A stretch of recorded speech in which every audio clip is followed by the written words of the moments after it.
What's going on, everybody? D Style here. We are live right now. This is another edition of Aftermath, December 5th edition. We'll be covering a lot today. Let's go ahead and start off with my first guest of the evening, Bilal. How you doing, brother? I'm doing good, man. You all right? Okay. Hold on, give me a second here. What's going on? All right. I think I had some feedback there, but we're good now. All right. And that's Bilal Quintyne, and your nickname is Quintyne? Yes, sir. Okay. All right. So what we're gonna do, we're gonna go back a little bit, more than a little bit. I want you to explain to us what made you pick up a pair of boxing gloves and do this thing. What got you involved in the sport? It's not people don't wake up one day and say, "I want to be a boxer," right? Like, what made you get into it? Um, when I was younger, my father always, had gloves in the house and punching bags. So growing up as a kid, my dad would always have us working on our hands. From fighting him to fighting my brother to punching the bag. He used to have this little box that he would put in the middle of the floor, and we would have to put our foot in, and we would have to fight my brother and my dad. And so from there, I've always just been comfortable fighting. Like, how intense was this fighting? Oh, it's pretty intense. My brother almost knocked me out, so it's pretty intense. It was just to get us ready. And I used to hate it. Actually, the funny thing about it was growing up, my nickname was Cupcake Hands because I couldn't hit hard and I used to hate fighting. So, but they just brought it out of me. Cupcake hands, man. Well, that was nice of them, right?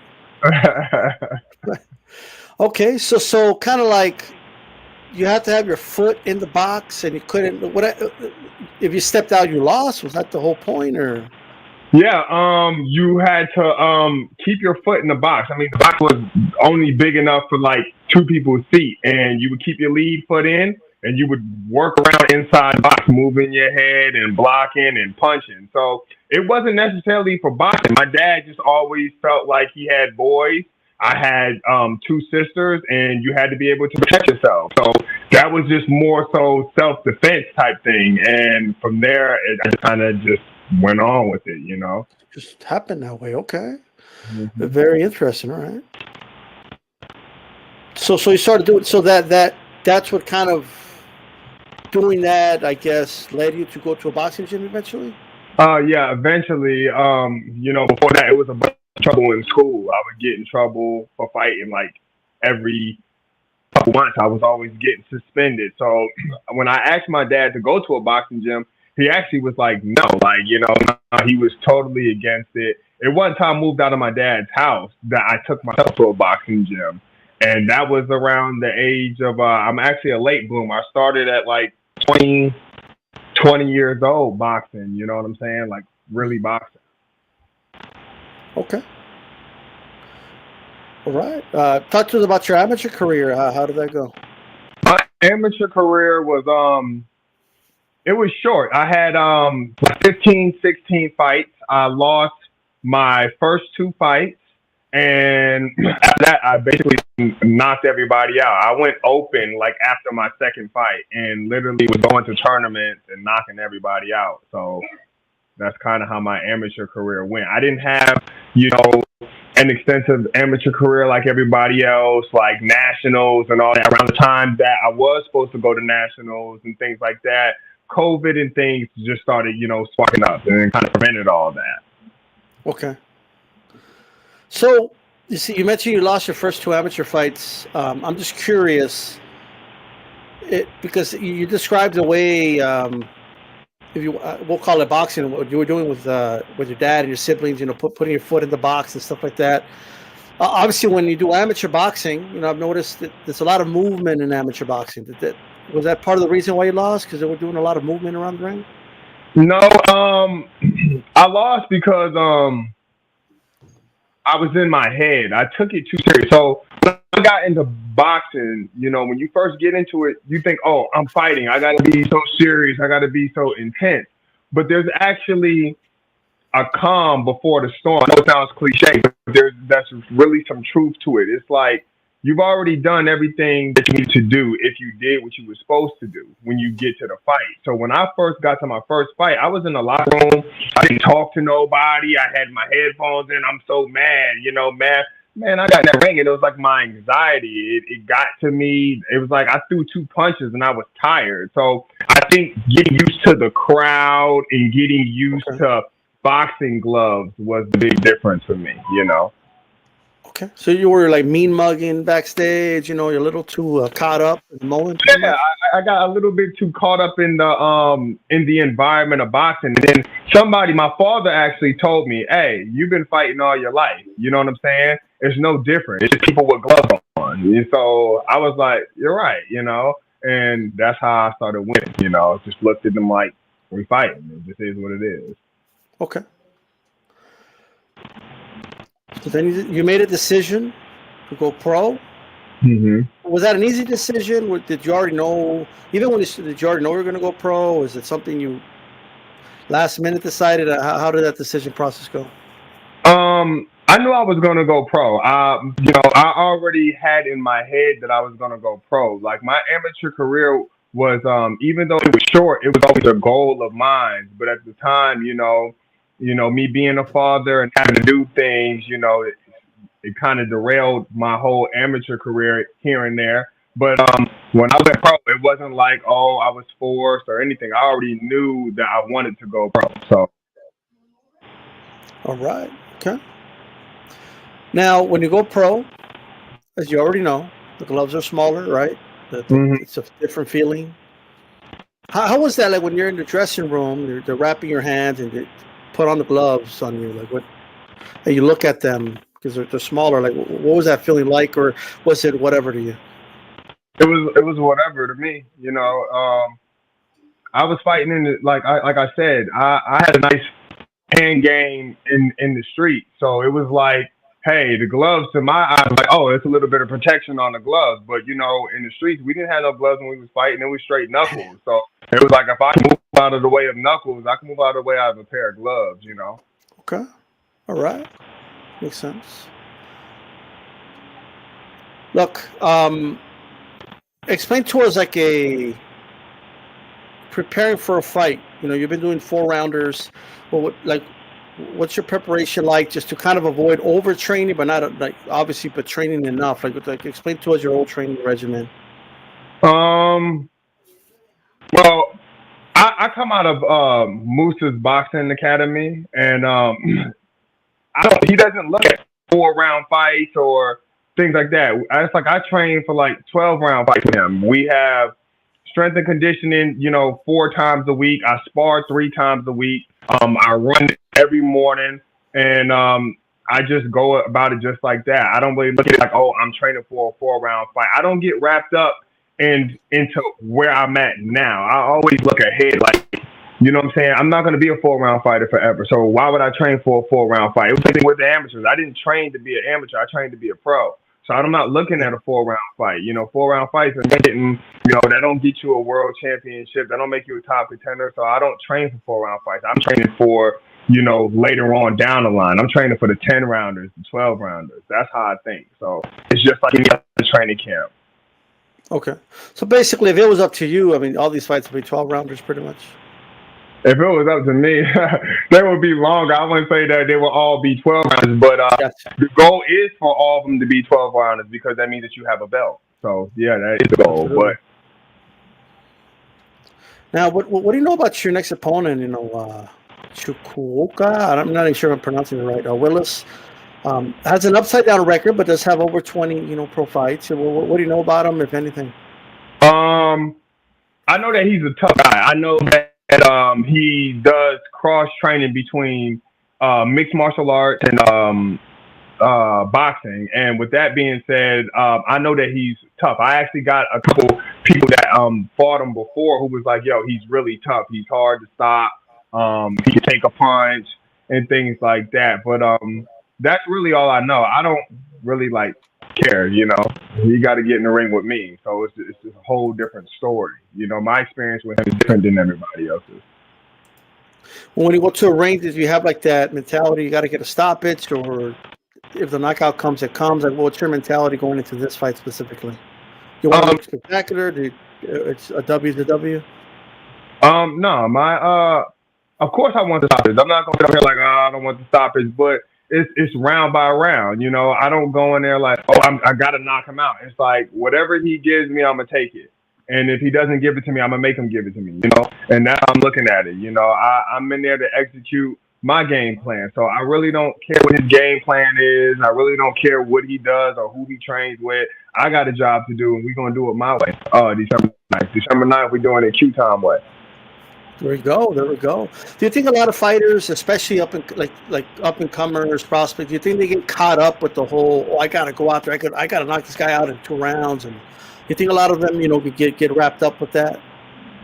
Yeah, I think a lot of fighters coming up right now. I think they get wrapped up in trying to knock everybody out, and I think now everybody wants to act like they are already a superstar. So they try to go out there like, they're a world champion and try to do too much instead of just doing the job. The simple things is what wins the fight. The jabs, the right distance, going downstairs to the body, making sure you're running your hands the right combinations. I think when you get in there and you try to do too much, it never looks as good as just doing enough, doing what you're supposed to do. Doing what you're supposed to do is enough,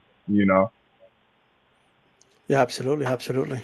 So you have another fight lined up later in the month, actually.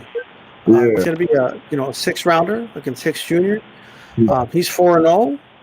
What do you know about this opponent?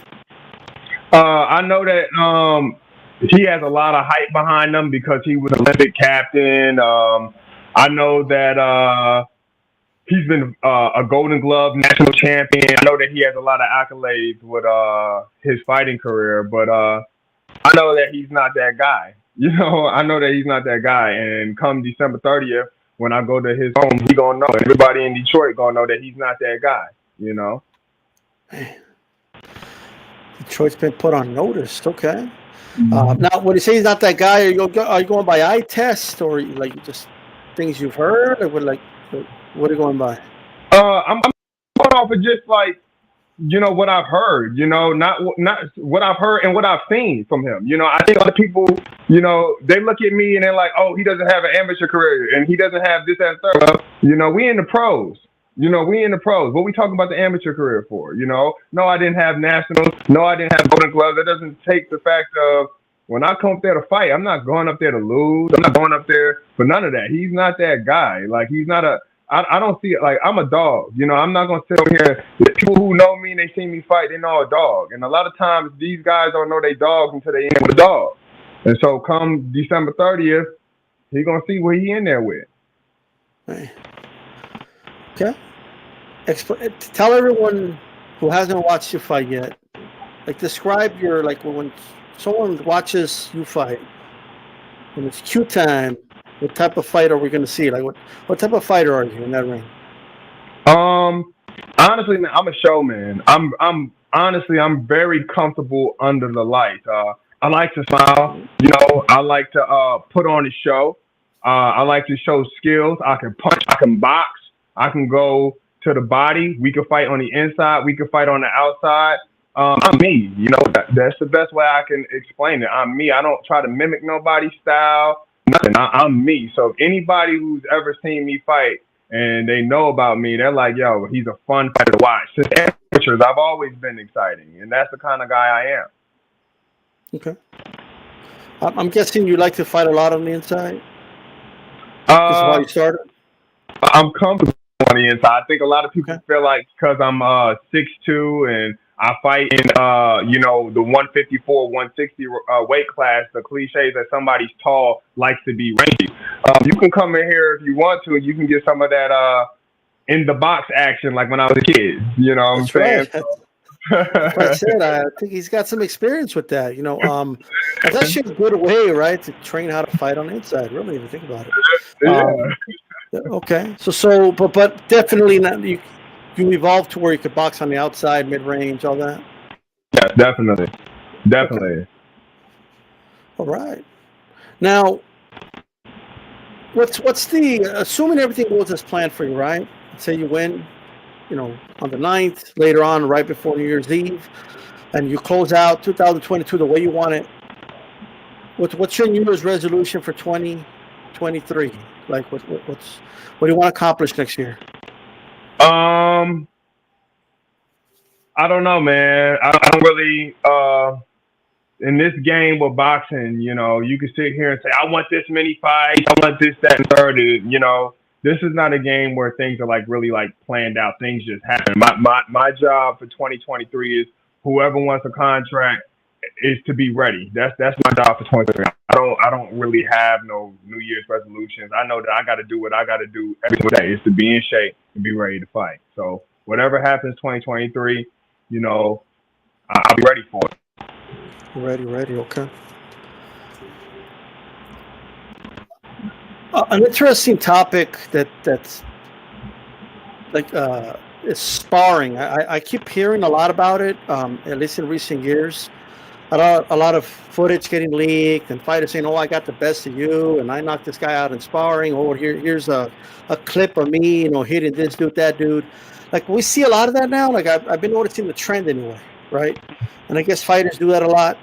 Do you have any rule that when you spar, are there any rules of like no filming, or anything like that? I don't know. I think that now with this age, everybody tries to get a highlight in sparring. My thing in sparring is this. I don't care if people record. I had people record. I've had people try to post clips of me in sparring. I think the whole thing with sparring is this. You're into sparring to do the things that you're not good at. So if you don't look good in sparring, you're actually doing your job. If you look good in sparring all the time, you ain't sparring nobody. That's number one. And you ain't working on the things that you need to work on. So my whole thing with sparring, I don't get wrapped up. You want to post a clip of me getting beat up in the sparring or whatever the case is, I'm working on to get better. It doesn't have nothing to do when the lights come on. I think some people get wrapped up in, I beat you up in sparring. Well, then sign a contract and fight. If you can beat somebody in sparring, sign a contract and fight them then. So I don't really get wrapped up in the whole sparring thing. You want to record? Hey, feel free to record. It is what it is with me. So basically, sparring, you're sharpening your sword. You're not really swinging it, right? So it's more like working. Iron sharpens iron, steel sharpens steel. But okay. Now, when you say people try to post clips, so they have posted clips of your sparring? Yeah. I had. You might, been out the gym for a week or so, come back, get a sparring, and then a lot of it is not real. You have to be very comfortable with yourself. I think the game is real sensitive now. People post clips and they get mad and they want to argue. You have to be comfortable with yourself in this game. And I've learned that the hard way because I can get sensitive. I've been sensitive in this game, so I'm not saying that like I don't know. I know, but the biggest thing is you got to know what you were in the sparring and what you was trying to accomplish, because I didn't have some sparrings where you're beating people up and they'll take a 10-second clip and post that 10-second clip and say, oh yeah, this is what I did to him. And you can retaliate and try to post your clip, but it's like, I never get into that with people. I never had those kind of problems where I got into a clip match. Like, oh, let me post this clip. Well, let me post this clip. I never get into that kind of stuff, So for you, it's like, hey, think what you want. Do you want to fight or what? Is this pretty much your mentality? Exactly. You know what I'm saying? What this is practice. This doesn't have nothing to do when the lights is on. When the lights are on, that's when it counts. And when the lights come on and the contracts get signed, that's when it counts. Everything that happened in the gym, honestly, it should stay in the gym. If you got the best somebody in the gym, that's cool. If it's in the gym, it's practice. And unfortunately, the sport that we're in, the only way you get good at fighting is by fighting. You can punch the bags all you want, as you can hit the mitts all you want. You have to take risks. And sometimes those risks, they hurt. You know what I'm saying? And you're gonna pay for it. That's the game that we in. I think people are just sensitive. They're sensitive.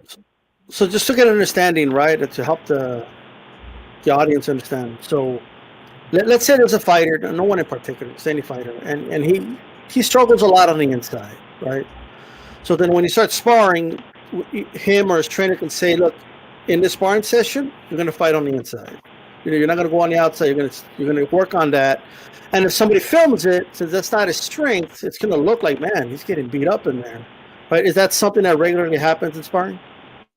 Yeah, because like boxing is like it's like a secret society almost. It really is, because real fighters and real boxers understand what's going on. If they come to a spar and your coach is like, hey, I don't care what happens, you're going to work on the inside, right?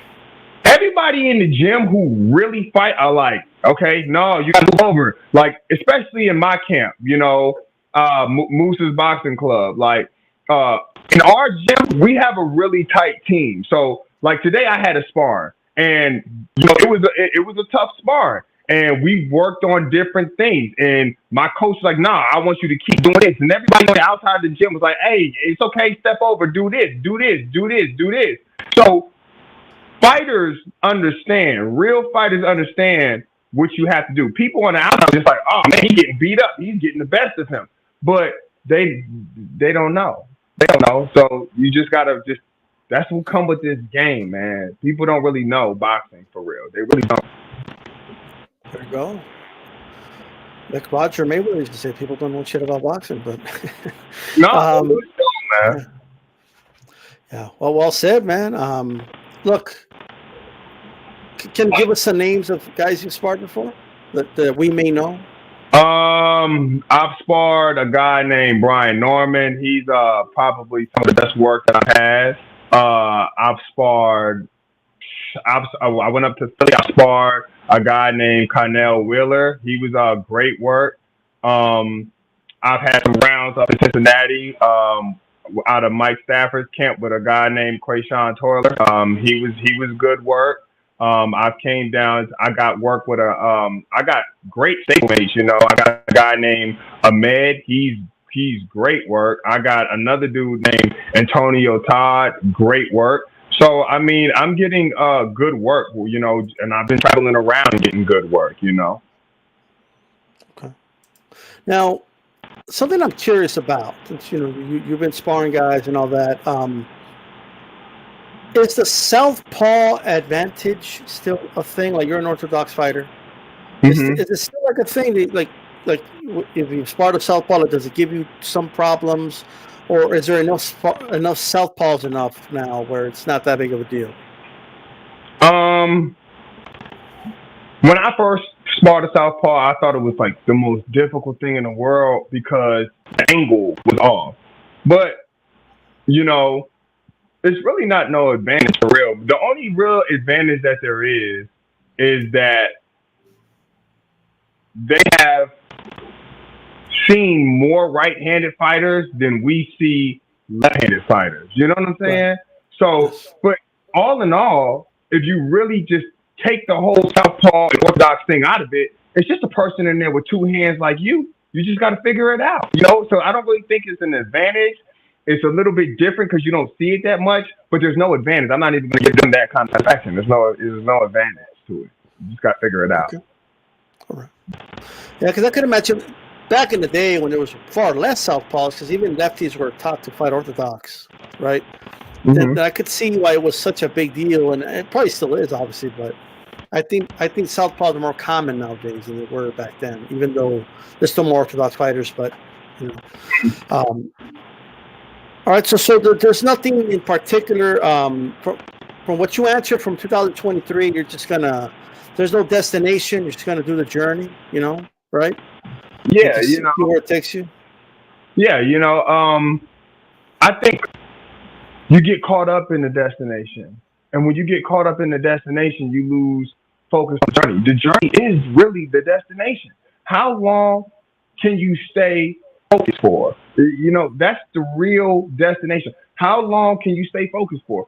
I didn't my first year as a pro. I only got 2 fights, and I got drugged around. I got people falling out, people not wanting to fight. This year, I only had 1 fight in May and got my 2 fights at the end of the year. You know what I'm saying? And a lot of times people fall astray. Even I almost fell astray. And when you start really understanding, it's not the destination. The destination is still going to be the finish line is always going to be the finish line. It's who's going to stay in the race long enough to get to the finish line? The real goal and the real task is to stay focused on the journey. Don't make all these goals. Just do what you're supposed to do. And when you do what you're supposed to do, the world has a way of meeting you in the middle. That's just the way I think, you know? Right. It's like there's that viral clip on Instagram that goes something like, the man that loves walking is going to travel further than the man that loves the destination. It's something like that, right? So there you go, you know. Look, let's say in about 30 years or so, someone writes a book about your life, right? Mhm. What would the title of that book be? And when people are finished reading that book, what do you want them to come off thinking about you? What would the title of the book be? The title of the book would be my name. You know, it would be Bilal Quintyne. It would be my name. And I want to be remembered as a guy who is a stand-up guy. I never stand-up guy, and I have morals, and I never traded in my morals for the satisfaction of money, or you know what I'm saying, or clothes or materialistic things. I have morals. I have things that I stand on. I have principles, and I'm gonna die with these principles. You know what I'm saying? So that's how I want to be remembered, as a man who had morals, and you know nothing changed my morals. Nothing. Okay. Man of conviction. I like it. Okay. Well, there you go. There you go. Any final words or anything you want to let the fans know? You know, for the people who bought tickets, you know, come December 9th, you already know what I do, man. I put on a show. I want to thank everybody who, you know, been there. I want to thank JB Promotions for this opportunity. I'd like to thank my coach, Coach Musa, Coach Chet, Coach L. I'd like to thank my whole stable because they really pushed me. And I like to thank my parents and my family and my closest friends, you know, and my girl and my kids. You know, I would like to thank the people closest to me. And come December 9th, you know, you'll see why I do what I do. I do it for them. So there's going to be a lot of pressure in that ring December 9th. All right, there you go, guys. Currently 3-0, soon to be 4-0, probably even 5-0 by the end of this year. And I want to thank you for coming on, Bilal. We'll hope to have you back on in the future, brother. Hey, man, appreciate the opportunity. Thank you. Right, have a good one. All right, guys, there you go. Bilal Quintyne. Q-Time. Let me tell you something. We have another guest coming on in a little bit as well. DeMichael Harris, who's 8-0 with 8 knockouts, actually. He's on a little bit of a knockout streak, so we're going to be talking to him in a little bit. He has a fight lined up on that sync card in Atlanta, December 9th. JB Promotions and Gabriel Bell, they partnered in Atlanta with promoter Terry Moss, and they will be presenting Atlanta Premier Boxing on Friday. That's in the Center States Theater in Atlanta, so make sure you guys go ahead and check that out. Tickets are available on Ticketmaster Center States Theater. All right, so make sure you check that one out, guys. The doors open at 6 p.m. for anybody in that area interested in watching those fights. Make sure you tune in. Make sure you catch it. I forgot to ask you like a stream or something. So you could go ahead and watch that. You know what I mean? We hear a lot of boxing stories. I just saw a story. Oh, like people posted just like you explained. They take little clips and they put it out there. There's a clip of, oh, look, Rolly Romero beating up Ryan Garcia. We don't know when the sparring happened. We don't know the story behind the sparring.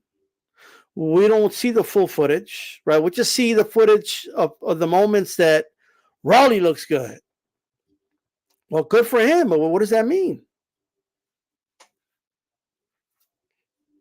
So he looked good for a few moments. Maybe he did beat up Ryan in the whole sparring session. Who fucking knows? I don't know. They don't release the whole thing. You could take a sample size of time, and it's a different story, man. Like people need to understand that. You know what I mean? Does that mean because Rolly Romero looked good for a couple seconds in the sparring, does that mean Rolly Romero could beat up Ryan Garcia in a boxing fight? In an actual prize fight, 12 rounds, let's go. Or 10 rounds, whatever. No, I don't know about that. A lot of issues with sparring, man. A lot of drama with the sparring. A lot of too much being made out of it, honestly. Too much is being made of sparring. That's a time to sharpen your sword. That's what it is. Later on, we will be talking about the Gallo Estrada, Francisco Gallo Estrada against Roman Chocolatito Gonzalez. Great fight. Not as good as the second fight, but it was still an intriguing, interesting fight. Really good fight still. And I don't think it's going to win fight of the year this year, but it's still a good fight. And I thought both guys had their moments. It was a tale of two fights, first half and the second half. And I watched it again this morning. I had 7-5, but the night of the fight I had it 6-6. So close. And for Estrada, and we still have people out here talking about the real winner, is Chocolatito. I don't even know what to say anymore. It's either draw or Gallo. Simple as that. By the way, I never checked. Okay, my mic is on. Thank God. So we'll see if Mr. Harris comes on. If not, we'll get the show started, obviously. But Chocolatito, it took a while to get the engine running, brother. It took like 5 rounds to get the engine running. His trainer, who I've actually interviewed on my channel before, had to light a fire under his ass and basically just told him the truth. Yo, you're losing this fucking fight, kid. All right? Although he's 35 years old, but whatever. You're losing this fight. Get it together. You're losing this fucking fight. You better fucking start fighting. Round 6, it's a close round to me. 7-11, I think Chocolatito ran the table, and 12 is where Gallo Estrada was like, he clinched his belt and he clinched that W, right, from the jaws of defeat, and just said, nah, not today. He's like, I'm going to empty this tank and I'm going to win this fight. That's what happened,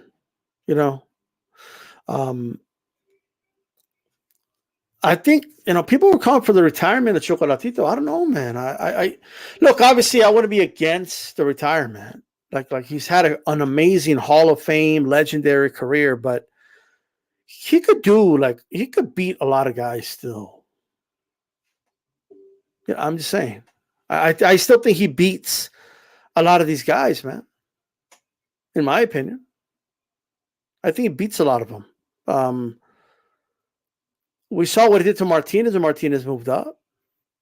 I'm just saying. If Edwards moves up, which I don't know he's ready to move up yet, right? Does Edwards beat Chocolatito? I don't think he does. It's got to be honest. I just don't. I just don't know if that lateral constant movement and it's going to work. Laying against the ropes against Chocolatito is not going to work. Gallo did it at times. So Gallo was firing back and he would pivot the fuck out of there, right? I just don't know if there's a lot of guys. Does Bam Rodriguez beat Chocolatito?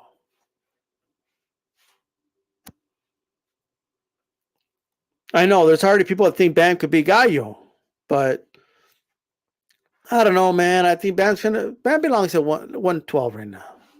Let him go to 112. He could be the king there. Gallo could be the king of 115. You know what I mean? There's no rush. There's no need to throw the kid in there with Gallo Estrada. There just isn't. But can Bam beat Chocolatito though? Like, is everybody sure about that? Because I'm not that sure about it. I'm not that sure that Bam Rodriguez beats Chocolatito. I'm not saying he can't do it, obviously. He's younger. He's fresher. He's talented. So Chocolatito will just be a little older, obviously, than he is now. So it's not a guarantee. Don't get me wrong. Like, I think it's a good fight, but that's my point. It's a good fight. I don't think Chocolatito is shot, quite frankly. I think he still got it, personally. I think he still has it. You know what I mean?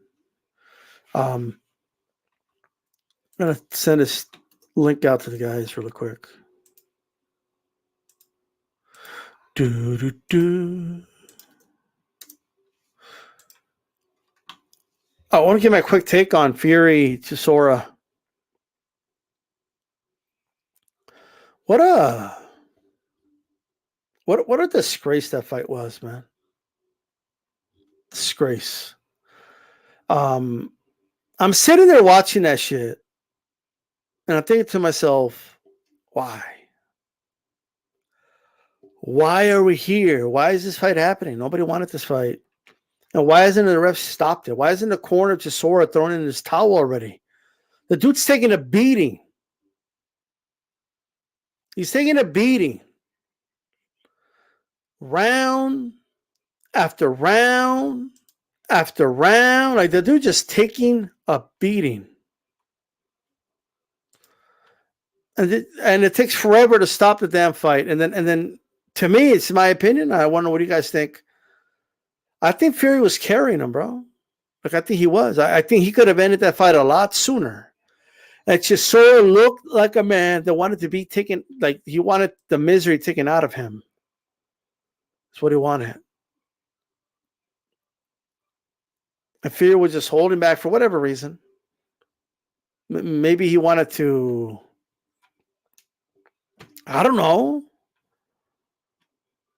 avoid criticisms, and he wanted to kind of still pitch the fact that it's war. Chisora, he's a good warrior. He won't give up. He's really good at what he does. I mean,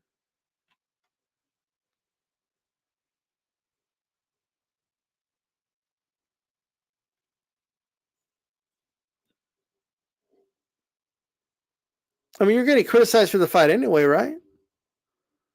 Like, he really wanted to sell to people. No, this was a tough fight.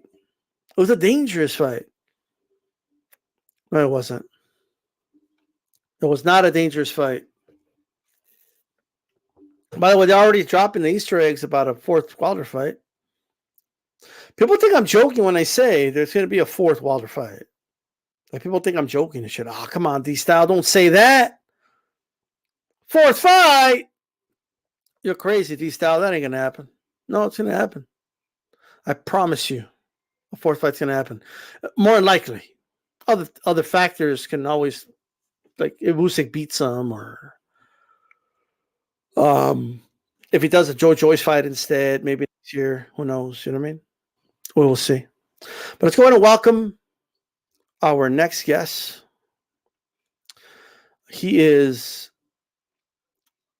DeMichael Harris, 8-0, 8 knockouts. Perfect knockout streak so far. Let's bring him on. How's it going, brother? Yo, how you doing? What's good? We're doing good. We're doing good, man. Thanks for joining the show. I want to kind of go back a little bit. All right. The sport of boxing, dangerous sport. People don't just wake up one day and say, "Hey, I want to be a boxer." Right. So, Yeah, right. what got you into the sport of boxing? Why'd you decide to do this thing? Honestly, man, it's just something that my dad used to kind of play around with me a little bit when I was younger.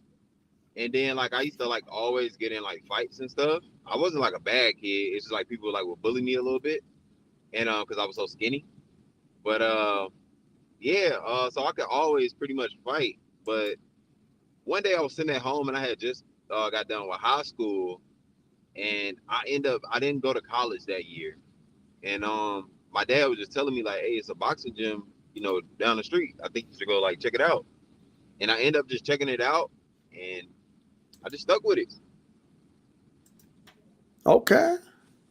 So, see, do you remember the first day you walked into the gym? Oh yeah, definitely. I remember the first day I walked in. I did some lousy training with this trainer. At the time, it was weird, but the next day he threw me in the ring ring with a guy. Oh man. Okay. Oh, I don't know if I'm back or not. Am I good? yeah, you're in. Okay. But he ended up throwing me in the ring with a guy, and I end up doing better than what the coach expected. I think the guy had like 20-some, 30-some amateur fights at that time, and of course I didn't have none. I never boxed, and Okay. I put the hands on him a little bit. Oh, really? Wow. Okay, all right. Who would you say won that sparring session? Oh, definitely me. Definitely. Okay. All right. So you didn't find boxing. Boxing found you, kind of. Yeah, pretty much. I was kind of like naturally pretty much good at it. It was still stuff I had to learn. So I'm still learning today. But I just kept going, man, to the gym every day. It's been I had good days in there, bad days. It's boxing. Okay. So basically, well, when you first go into a gym, though, like how does that work? Did you go buy your boxing gloves or equipment, or do they hand it to you there? Like you put on somebody else's sweaty gloves? How does that work? Actually, yeah, that's exactly what I did. I put on somebody else's sweaty stuff, Okay. and yeah, they gave me some gloves, gave me a headgear. The only thing they didn't give me was a mouthpiece. Man, my first mouthpiece was some paper towels wrapped up, molded to my mouth with some water. Wow. Okay. Shit. Hey, whatever works, right? Did it work? Yeah, it worked. Okay. Well, there you go. As long as it gets the job done. All right. So once they saw you, you hold your own or get the best of, this guy with 30 amateur fights. At that point, was it still like, okay, I could do this, this is a good hobby, or did you kind of know like this was your calling? To be honest, I really did it. And I started to really like take it serious to like just kind of like stay out the way, stay out of trouble. And Okay. I didn't like to be home all the time. I hate being home. And it was like kind of my getaway. Like nothing was going on at home. Home was good, don't get me wrong, but like Right. I just always hated being home.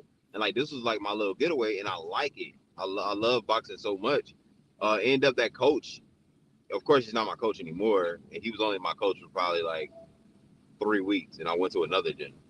And I ended up finding a better gym, and that's Okay. when I really things got started. But at that particular time, that coach ended up just like giving me a key and was like, "Hey, feel free to train," And I was like, "All right." So I had a little key to the gym, man. And I just run up there, put some miles in, watch 1,000 boxing documentaries and videos, and yeah, it was a mess, but I like it. And every day I just went to the gym and I just worked out, and I end up actually finding a better gym, and that's when I pretty much got my amateur career started. Okay. You mentioned you're watching some boxing document. Are you talking about like on the internet, or are you talking about like at the gym with some old film or something? Or Nah, like some on the YouTube, Sugar okay, Ray gotcha. Robinson and Okay. things like that, Muhammad Ali, all those guys. All right. All right. Okay. Well, who are some of your favorite classic fighters to watch? To be honest, I didn't really when I really got into it, like really learning how to study film is when I went to the new gym. And when I got there, everybody used to be like, "Yo, you remind me of Tommy Hearns. You remind me of Tommy Hearns," because I was so tall and so slim for the weight. And end up, I actually started to look into who Tommy Hearns was, and he actually became one of my favorite fighters. And then I started learning about all these other different type of fighters. You know what I'm saying? Like Diego Corrales and just numerous of guys. And I would start to watch the taller fighters that fought at low weight classes. And that's what really sparked my eye. I was like, oh, I'm kind of like these guys. Maybe I can do it. Okay. So do you find yourself like stealing their moves? Nah, I end up actually just No. creating my own style. I actually Okay. just watch every fighter, threw it all kind of in one, and I created like my own style. Your own thing. Okay. I'm a hybrid of everything. Gotcha. All right. So talk to us about your amateur career. How did that go? My amateur career was like very short, bro. I only had 15 amateur fights. Sounds crazy, right? Yeah. Crazy. I had 15 amateur fights, but what separated me was my opportunities, the things that I got. I was very close friends with Javante Davis, and end up me and him sparred one day. I used to always kid with him and be like, "Yo, I want to spar you, bro." Like he'd be like, he'll laugh like, get out of here, bro. Like I hurt you, you know what I'm saying? And I was like, man, no, I'm serious. I want to spar you. And I ended up sparring him one day, and I did a lot better than I guess what he expected at that time. And he ended up calling me one morning, like that next week, and he was like, "Hey, I'm gonna fly you out to Baltimore." And I was like, "All right, for sure." He flies me out to Baltimore. I get in the car. He looks in the back. He says, "You ready to turn pro?" And I'm like, "Bro, what are you talking about?" He was like, "Nah, man. Like, you got it. I want you to turn pro. You just pretty much learn on the job. You know what I'm saying?" He was like, "I'm gonna put you on my cards." And I was like, "All right, sound good." And end up, I had my pro debut 2019 in Baltimore, Maryland at his homecoming. He did a homecoming thing for them. And I fought on that. And then my second fight was on the Javante Davis versus Gamboa. So, man, that's how I really just got, I just got blessed with a great opportunity. And I took advantage of it. Right. Was that the last time you were on one of his undercards? Yeah, the Gamboa and Okay. Tank was the last time I was on his undercard, but I done fought on like Lomachenko undercard and things like that as well. Okay, well there you go. Okay. Yeah. All right. Now this knockout streak, as you turn pro, obviously you have a knockout streak going. Was that part of the plan, or are these knockouts just happening? Like how's that? Hey, look, I don't chase the knockouts. They just come. So whoever they put in there in front of me, I do what I'm supposed to do. That's all I can say. Well, you know what's going to happen if you keep knocking guys out, right? You know what's going to start happening. Oh, is he going to break the record? Oh, is he going to continue the knockout streak? Like, does that intrigue you? Does that create more pressure? Are you going to ignore it? Like, how are you going to approach that? To be honest, I'm not really chasing like a knockout record or anything like that. That's not something I'm chasing. I go in the ring to dominate and win. That's it. Like, long as we win, a win is a win. That's all I care about. Oh, there you go. So, talk to us about some of the best sparring you've had. Like, what are some guys you sparred that have given you good work? Even guys that maybe we don't know about. To be honest, I done sparred Shakur Stevenson. I sparred Devin Haney recently. I sparred Shakur last year. I sparred Devin this year.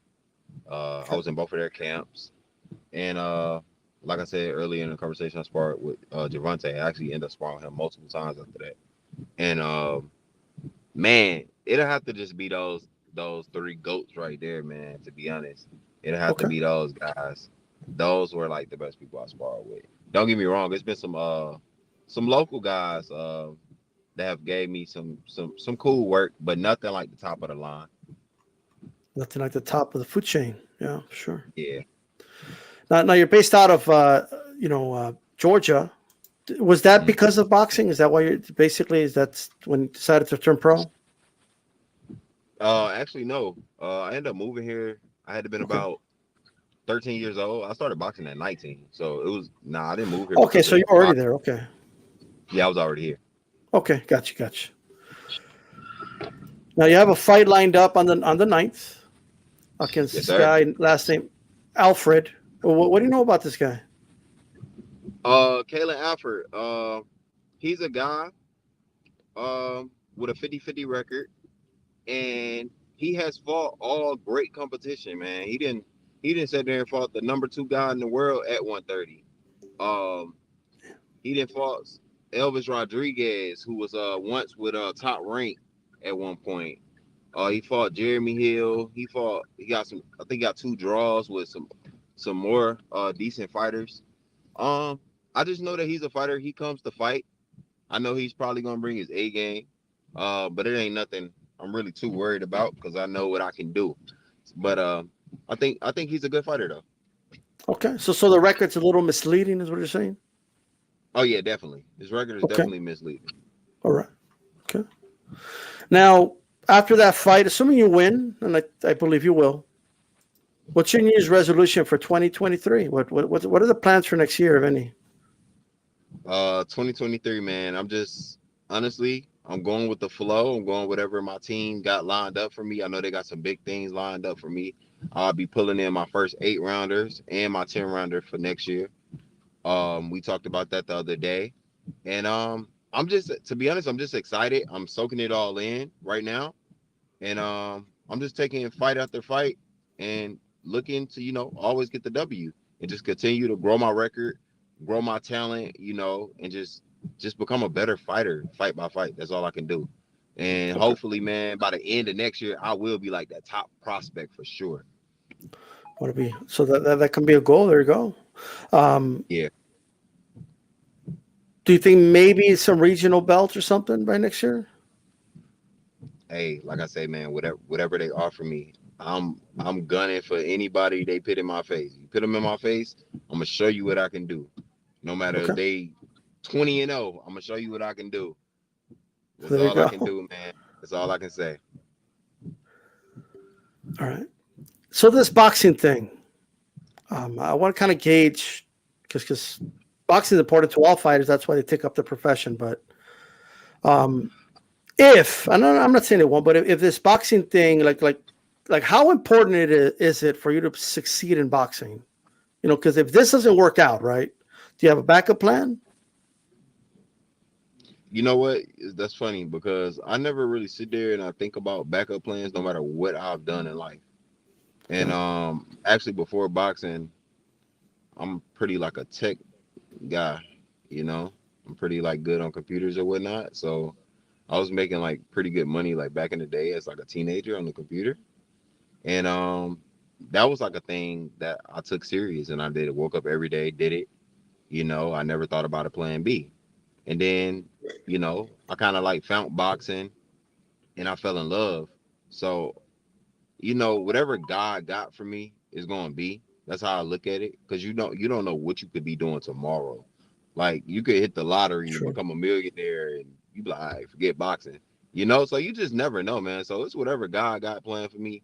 That's how I look at it, man. I just go out there and do what I'm supposed to do to the best of my abilities. That's it. But right now, in my head, I'm trying to be number one. So I wake up every day and I eat, sleep, and excuse my language, I shit boxing. That's what I do right now. It ain't no plan B right now. So this is my job. This is what I do. There you go. Eat, sleep, repeat, right? Every day. There you go. Every day. Absolutely. Now, somebody in chat wants to know if are you able to live off of boxing right now? Or do you have like a part-time job or anything like that?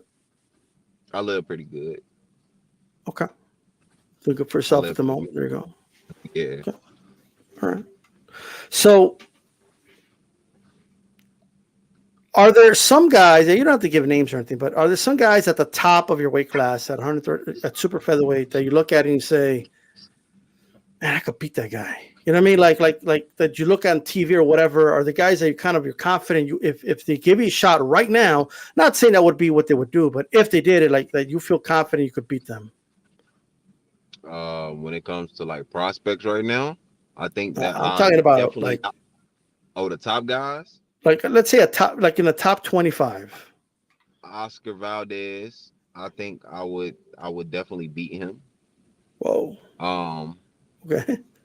I think who I really want though, he's not a top guy, but he is like he getting up there. Mark Castro, that's the fight that I would definitely want. I want that fight like tomorrow. Elon Musk.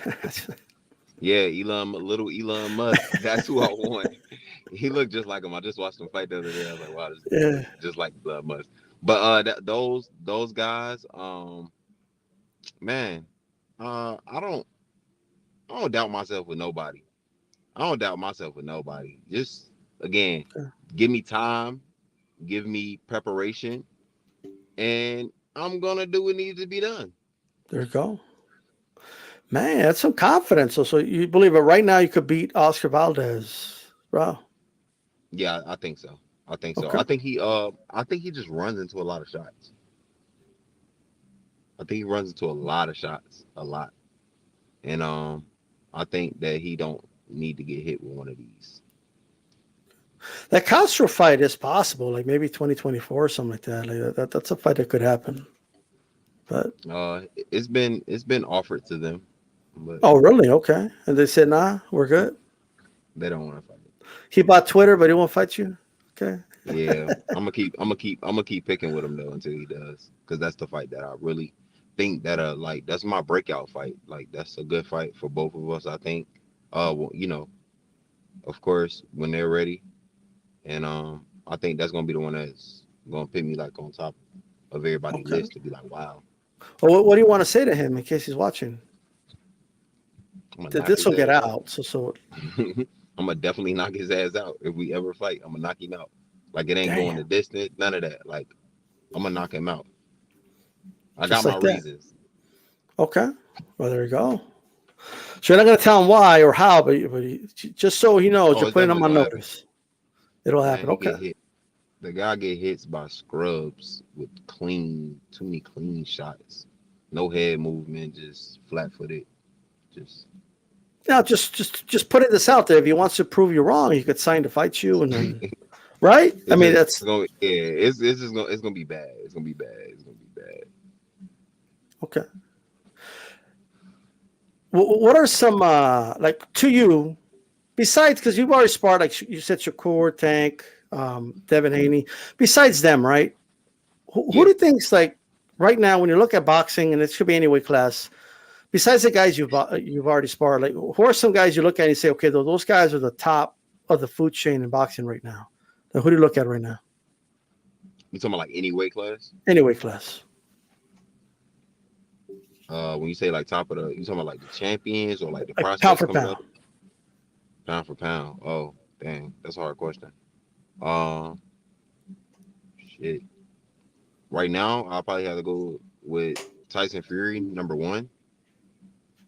Okay. I'll give my like my top five for that. So I'll go with Tyson Fury. Um, I'll give you Canelo at number two.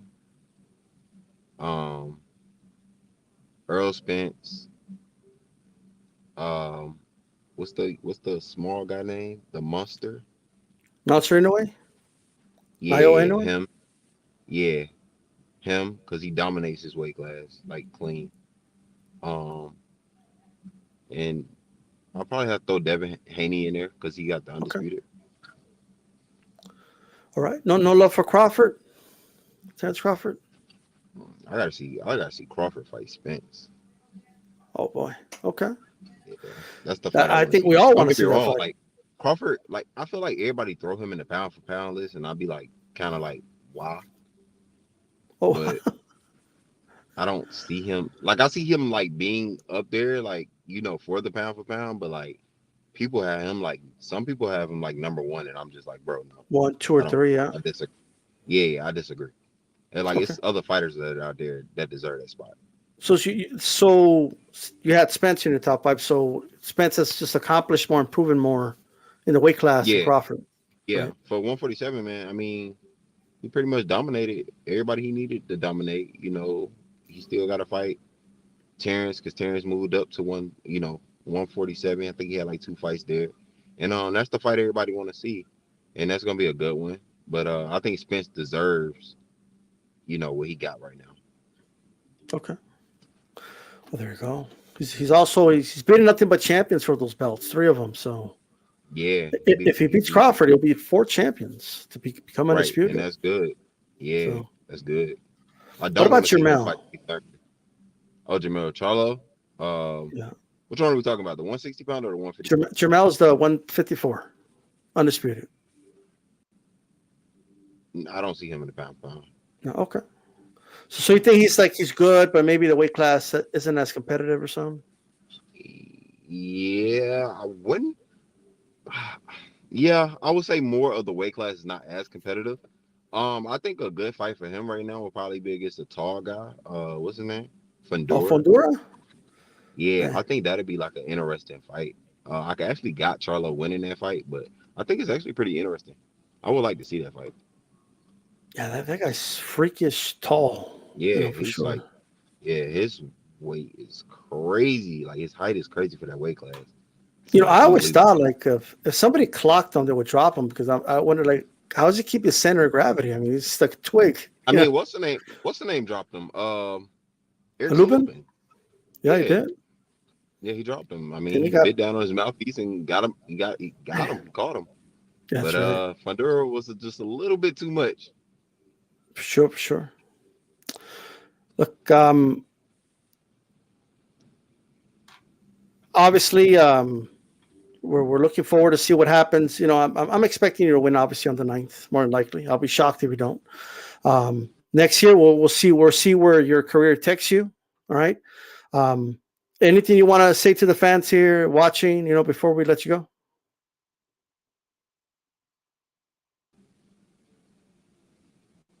Can you hear me? Yeah, I hear you now. I hear you Okay. now. So anything you want to say to anybody watching? Any shout outs? Any call outs? Anything you want to say before you go? Oh man, just thank you for having me on your show tonight. That's number one. Sure. Shout outs to my coach Cannon, Coach Willie, back at my home gym.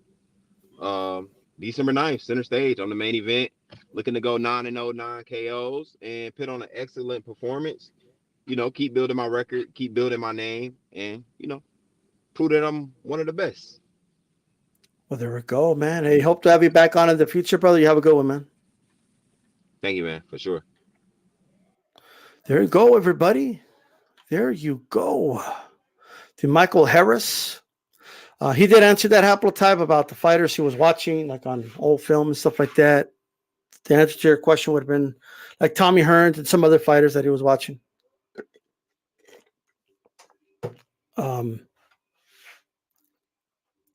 So Elon Musk, Castro has been called out.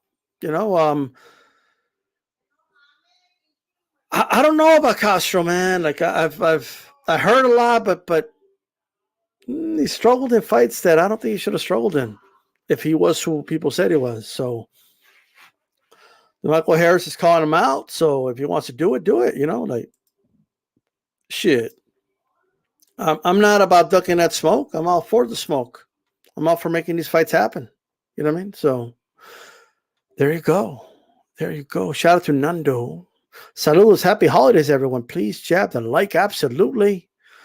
And thank you guys for listening in, man, to the prospects and all that. You know what I mean? Let's go back to Fury Chisora. Now, we just heard Harris in his opinion. Fury's number one. You know what I mean? Fury's good. It's really good. Too good to be in a fight against somebody like Chisora that he's already beat twice.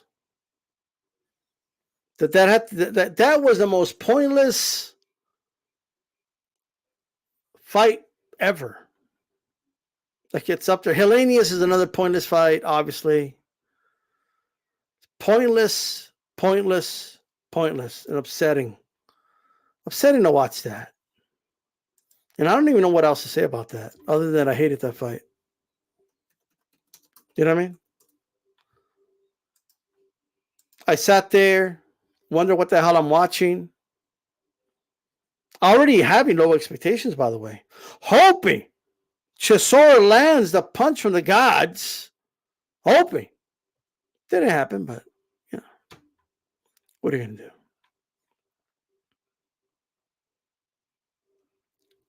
Oh, Batista, he was giving him a payday. And come on, man. What does it do for you as a boxing fan that a fighter's getting a payday? It doesn't do anything for you. Doesn't mean I don't want fighters getting paid. That's not what I'm saying. But we shouldn't sacrifice the integrity of the sport for someone to give of their friend a payday. If you wanted to give Chisora a payday, put Chisora on your undercard against a even opponent, and he could get paid that way. Like it is what it is. Oh, but he won't make the same. Okay, so we have to put up with this shit. This pointless fight that already happened twice because he wanted to give his friend a payday. Shit's ridiculous.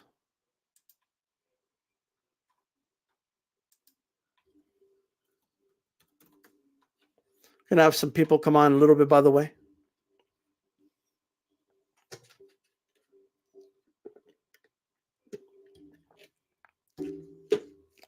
I have no idea if I have anything else to say about this fight. I'm trying to find like something else to say about it, but let's talk about the aftermath of it, the post fight.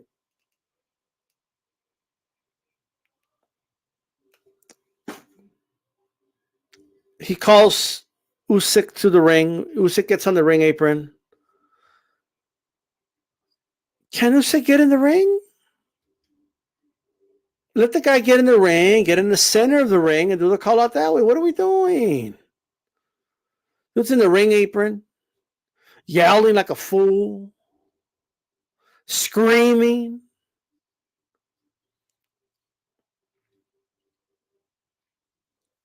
And everyone thinks Joe Joyce got up from his seat and walked up to the ring apron 2 minutes later. No.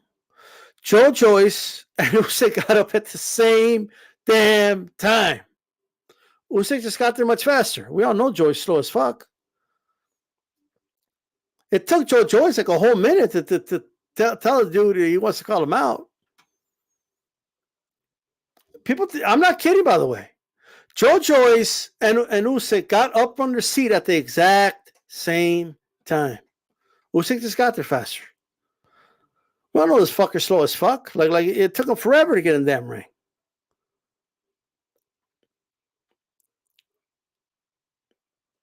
Climbed up the steps. Oh, by the time he got there, you know.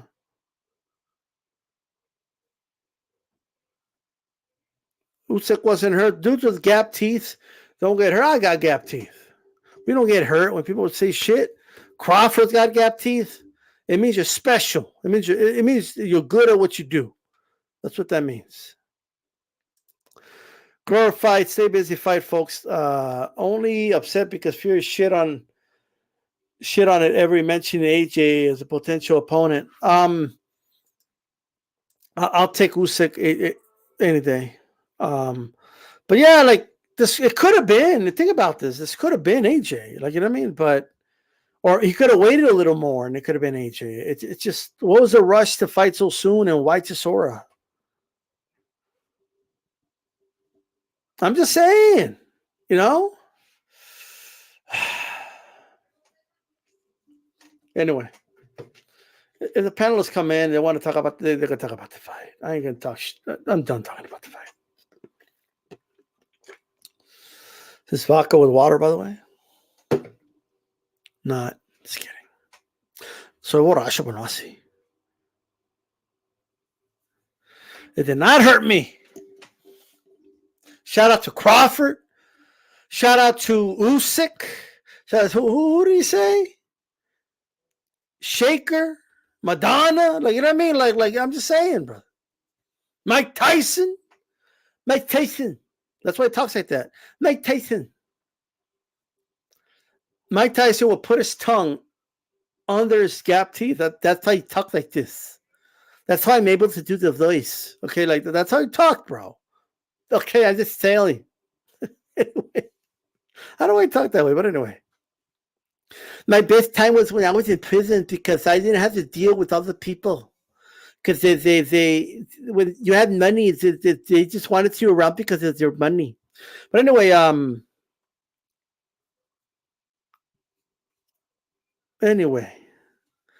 enough with the jokes. Okay, like enough with the jokes. But anyway,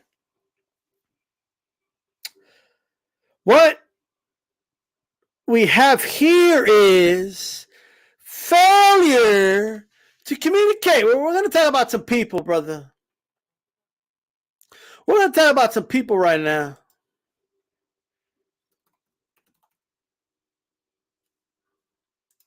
Let's do that. But this isn't like a shot. I'm not throwing shade or whatever, but you know what? I cannot find. This dude deleted that tweet. He did delete it. Wow.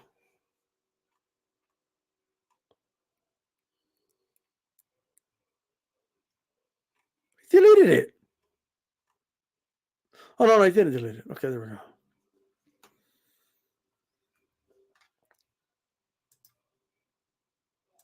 Let's talk about this for a little bit.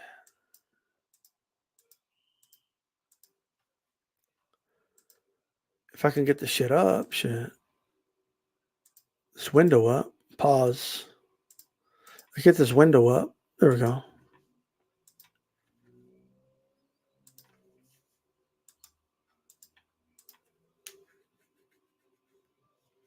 Vince Cummings. 8-4 Estrada. You didn't like that score. 7-5 Estrada. Maybe, he says. 6-6 is the correct score. 7-5 Chocolatito being acceptable.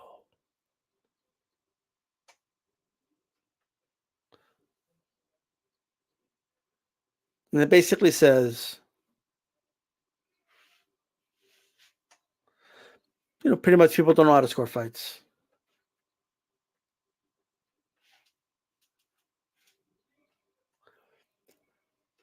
But here's what I want to say about this tweet. It's a microcosm of a lot of what I'm hearing on social media. Right? It's a microcosm. Right? Now, this is his opinion. You can say what he wants. Right? But how in the hell is 6-6 the correct score? 7-5 Chocolatito is acceptable. But 7-5 Estrada, you don't know what you're looking at.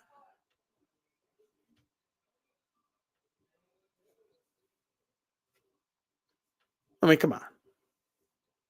Are we serious right now? And this is a common theme. I'm seeing people, first of all, not as many as the second fight, but I'm seeing some people say it was a robbery. Some people went into this fight with their mind already made up. Chocolatito's going to get shafted.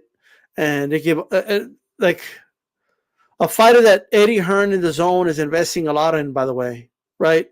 But they have a bias against him for some strange reason. Eddie Hearn didn't even bid for Estrada's last fight, for the potential fight with Franco. The only person that bid for that fight was Oscar De La Hoya, who bid an abysmal amount. So where the fuck do you get that Eddie Hearn and the zone are doing any favors for fucking Gallo Estrada? Now, I'm not talking about the previous tweet that I showed. I'm talking about people that I'm seeing, other people on social media.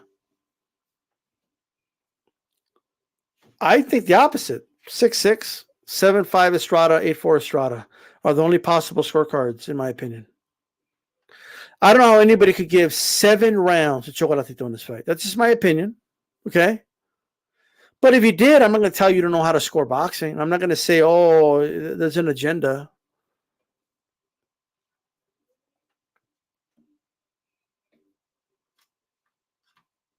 A scorecard is not a scorecard. Some folks were never going to give Estrada that fight.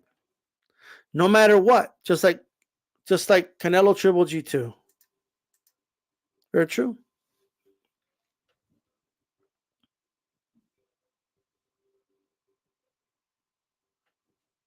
Very true.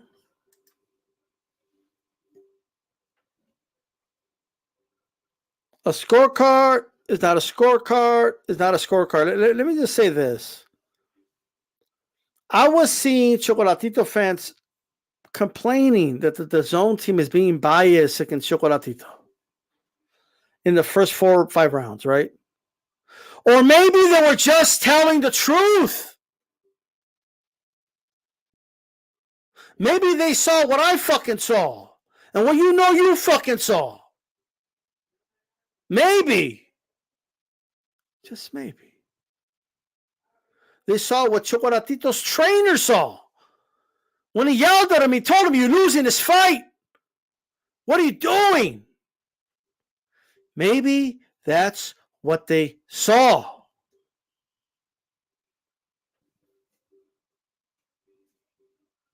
Oh, they're not giving him credit. No credit for him.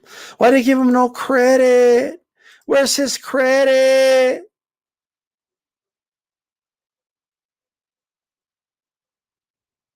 Come on. Give me a break.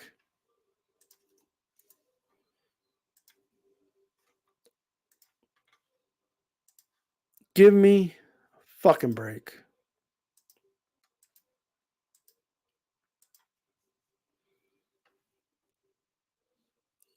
He had his money on Chocolatito. He had investment in Chocolatito. Okay? They don't want Gallo Estrada to win this fight. No one was instructed to, let's all conspire and let's brainwash everyone into believing, even his own trainer, that he wasn't doing shit for the first 5 rounds. Give me a break. Chocolatito looked lethargic. His punches had no steam in them. He was getting outboxed, bro. That's what was happening. He was getting outboxed. Through, all the way. And something happened in the 6th. Really close round, by the way. And from the 7th on, Chocolatito turned it around. Started to apply really good pressure. Work the body. Go upstairs.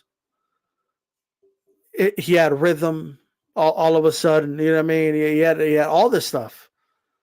He started to look like Chocolatito of old, and he started to come on, and he started to win rounds. And Gallo started to look like the old man in there. Gallo was getting pressure. Gallo was losing those rounds. But then in the 12th, he bit down and he said, today, the rooster ain't going to die. Not today. They came to snuff the rooster, not today. And he poured it out.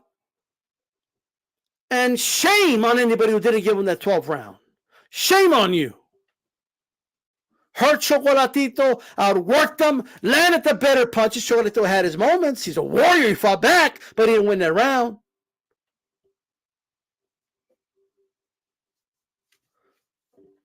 Gallo Estrada snatched that fight from the jaws of defeat in the 12th round.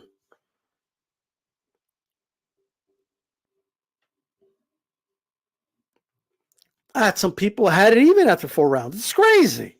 What's going on? But a lot of those same people want to lecture people that they don't know what they're watching. Also, somebody said, Chocolatito's up 3-2.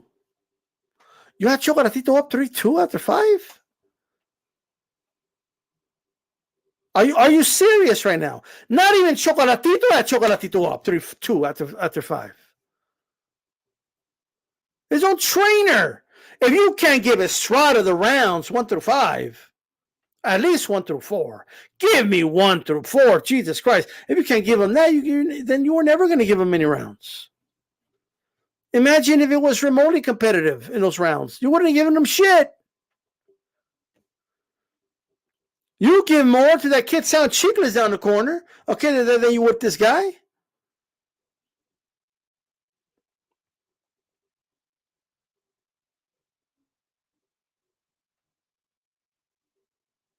Shout out to Los Chingones Boxing.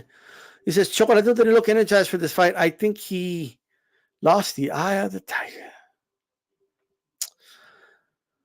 I don't know, man. I just think he lost. I think it was a mix of several things. That could be part of it. But the eye of the tiger the tiger was there. Ride the tiger. It was there in the middle rounds on, obviously. Showed up. And a lot is said about trainers because there's trainers that love the camera, like Teddy Atlas, for example. And they'll start yelling, and they never met a camera they didn't like, right? I'm going to tell you right now, Caballero was being dead serious with him and honest. So what the fuck are you doing? We trained way too hard for this shit, okay? What the fuck are you doing? You're giving this fight away, is what he told him.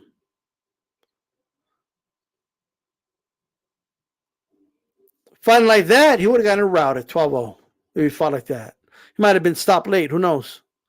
But he lit a fire under his ass. He turned the fight around. He started to show promise, and he did a better job, right? I mean, that's basically what he did. And Chocolatito obviously respects his trainer. They have good chemistry together. And I think he told himself that if he couldn't do it for himself, he would do it for him. And he found it. And Estrada started to look tired in the middle late rounds, but he was still doing some good work. And then he just had the will, the desire, and the heart to close out and to say, not today. Today, I'm still the best in this weight class. And bring on Ioka, by the way. That's the fight I want. Now, I don't want to count out Joshua Franco. Franco's a good fighter. Franco might beat Ioka, but I'm picking Ioka to win that fight. I want to see Ioka fight Estrada. That's what I want. And I want you to listen to me very, very closely. El Gallo will win that fight. I'm just gonna say that right now. I know, but Ioka. Gallo will win that fight. Point blank.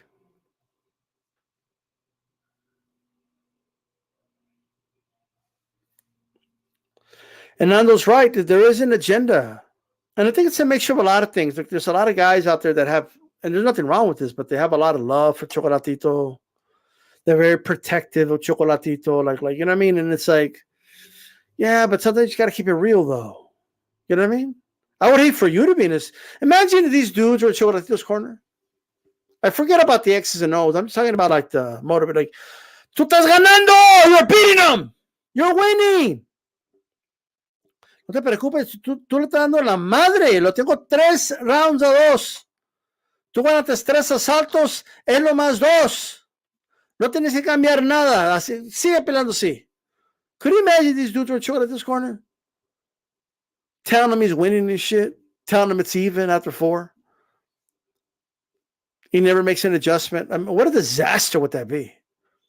No, like if you care about a fight, if you want to keep it real, if you want to respect, you keep it real with that fighter.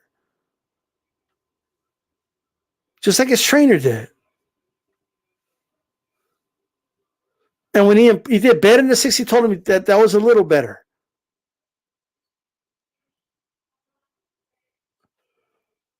Simple as that. It was an intriguing matchup, not a fight of the year candidate.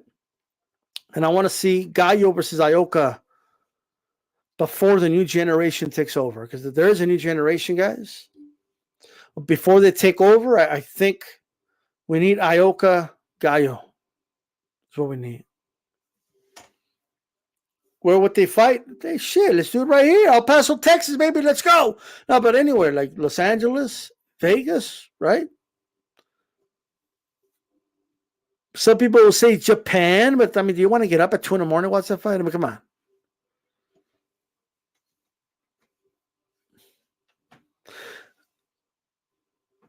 I don't. Let's bring on Calix. How's it going, Calix? I'm good. You hear me good?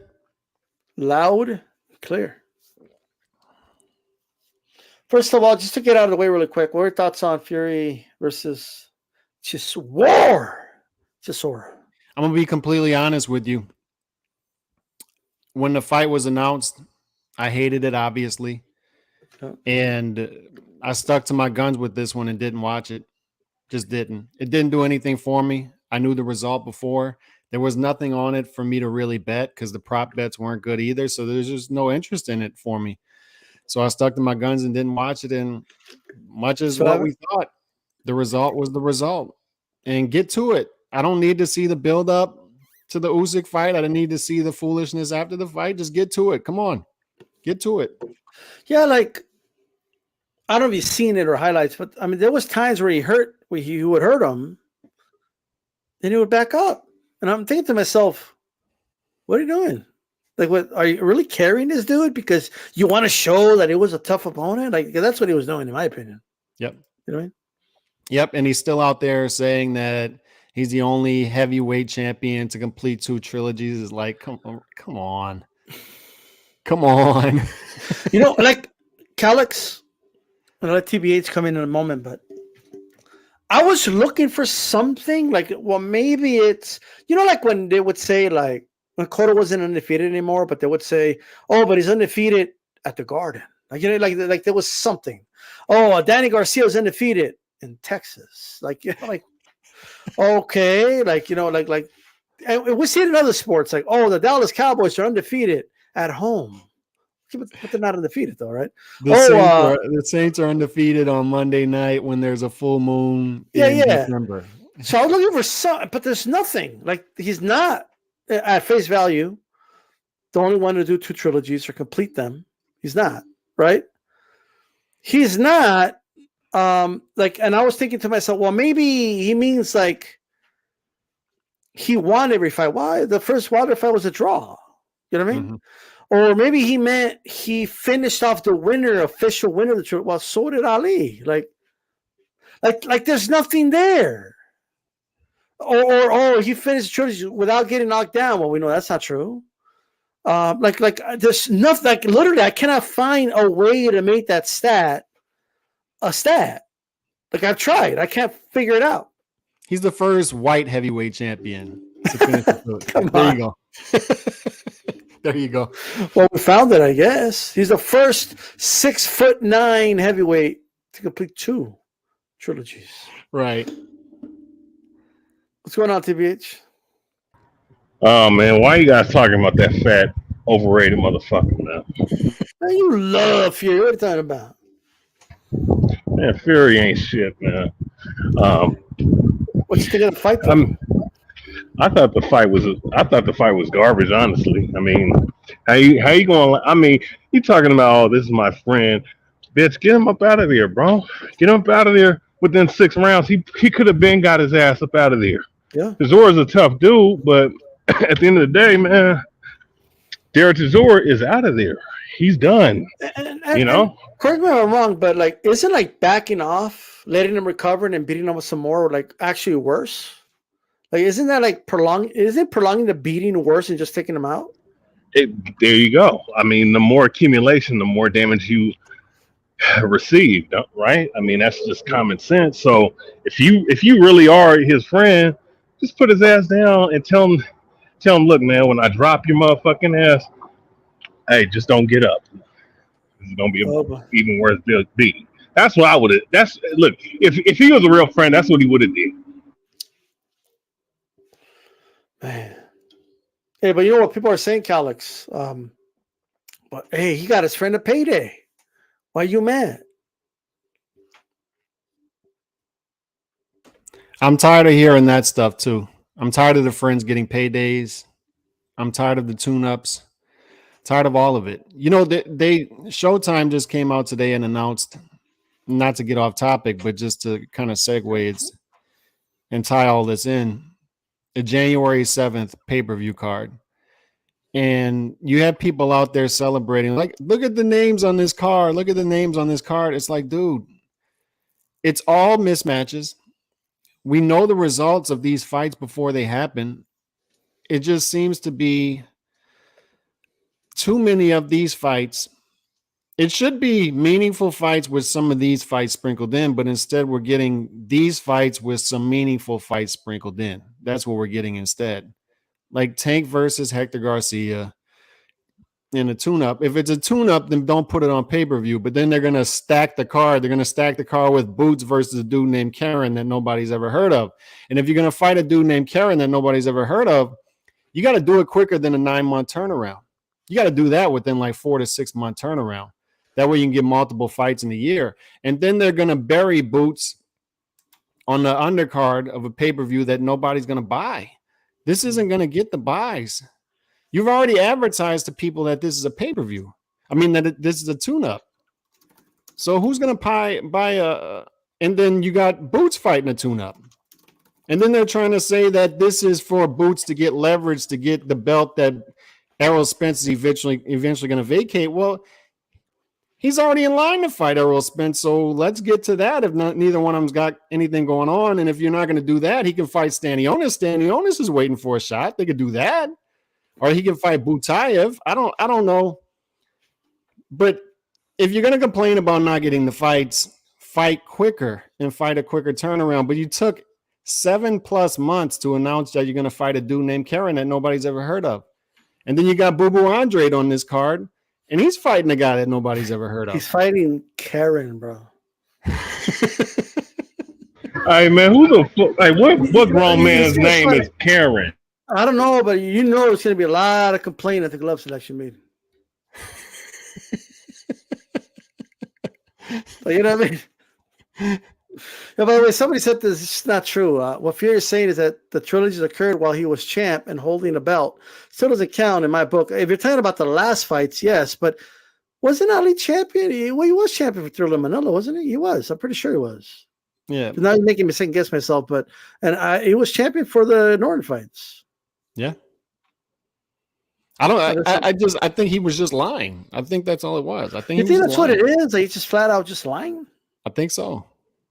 I think he just says whatever sticks to the wall and it's stuck. Like people are out there believing it. I think that's all it is.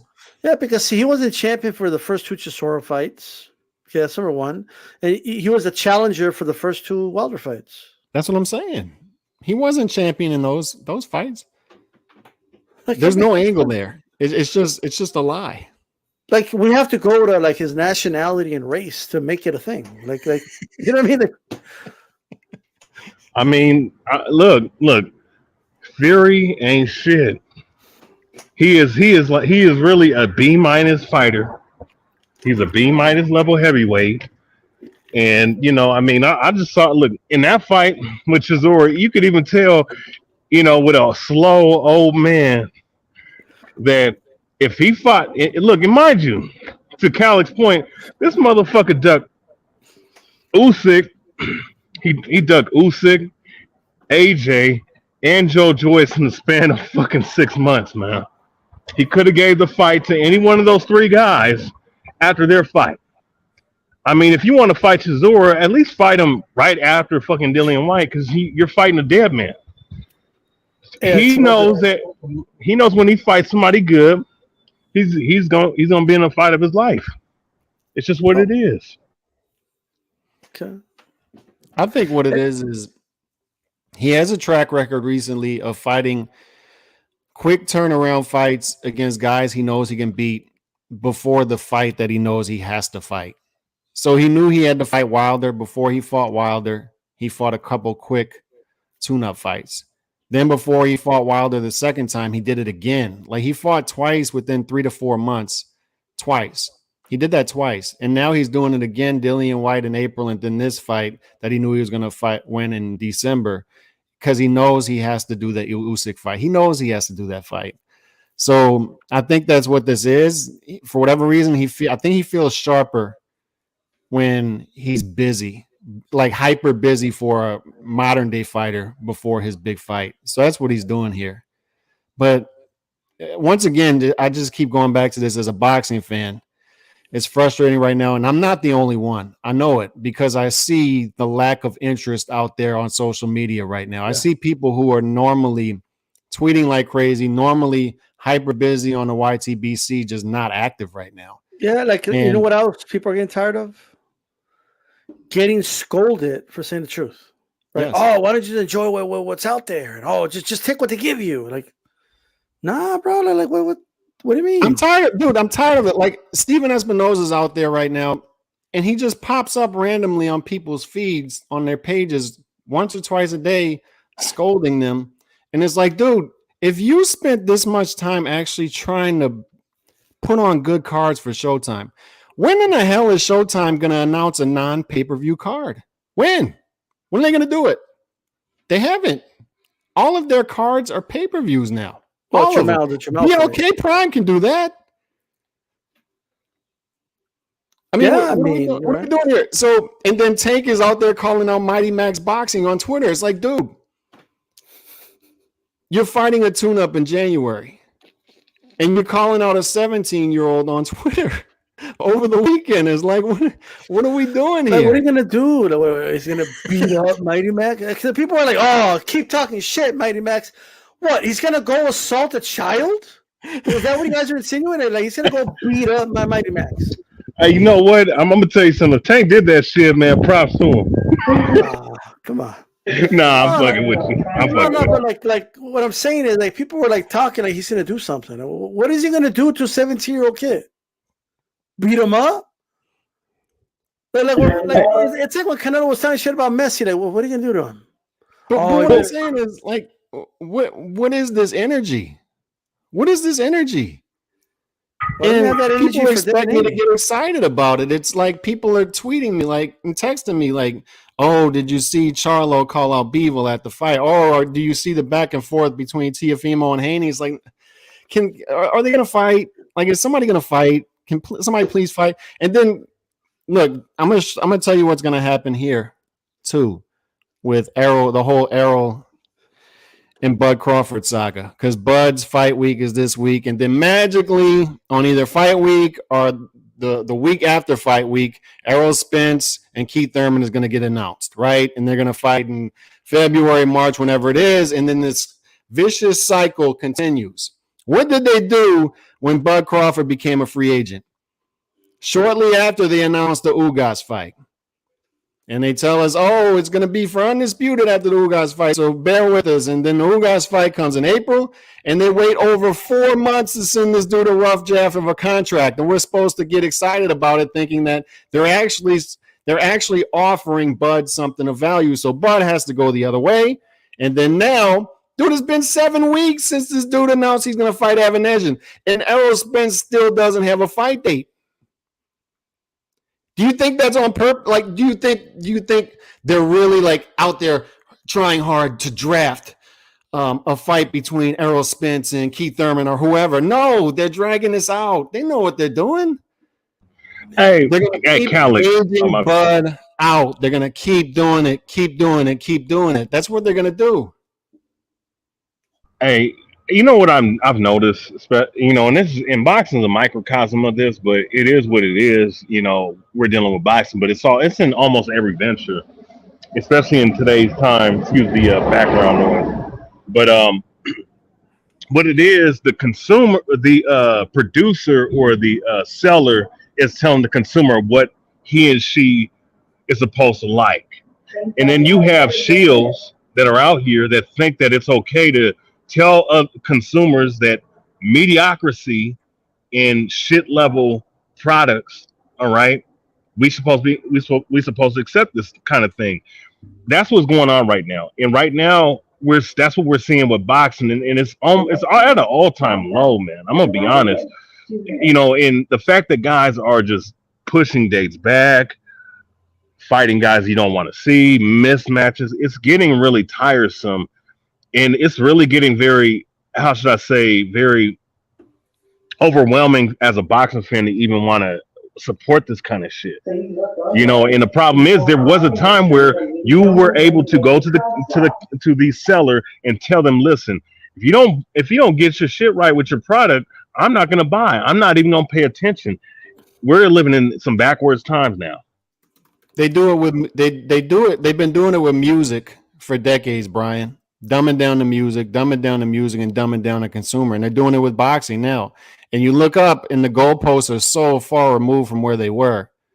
And you say, what the hell happened? And then the new people coming in don't realize it. They think we're in some sort of golden age of boxing. The fighters are more athletic and talented than ever. And it's like, okay, maybe they're more athletic, but are we producing better boxers than we did in the 80s, 90s when guys were actually fighting? I talk about this with because I'm in the basketball world, training kids, and I talk to coaches about this all the time. And I'm looking around, and these kids are more athletic, they're more skilled because they can dribble the ball, 2 balls at the same time, and dribble around cones. But are we producing better basketball players? And we're not. They're more skilled. They're more athletic, but when they get on the court, they're not playing actual basketball because they're not playing actual basketball. They're not basketball players. So it all evens out. They're more athletic, but they're not we're not producing better What, basketball. what do you call those dudes that like jiggle the balls and like what do you call them? Harlem Call them Globetrotters. court. Yeah, like I see those dudes like when I like at the red light, you know what I mean? Because they want a couple tips and stuff. Like they're really skilled at what they do. Like you know, like 7-8 balls. Okay, you could dribble 2 balls, get cool. Like that looks great. Because look, obviously fundamentals are fundamentals for a reason in every sport, right? Mhm. And steel sharpening steel is a real thing.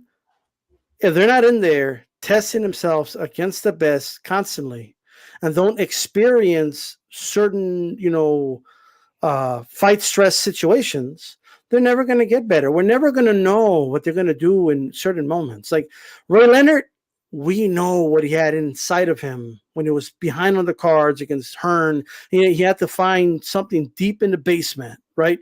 That's something you can't train for. Okay, no matter how many times you hit the bag and the mitts and how much road work you do, we don't know if you got that till you take it to that place, right? That's the only time we know fighters have certain things in them, right?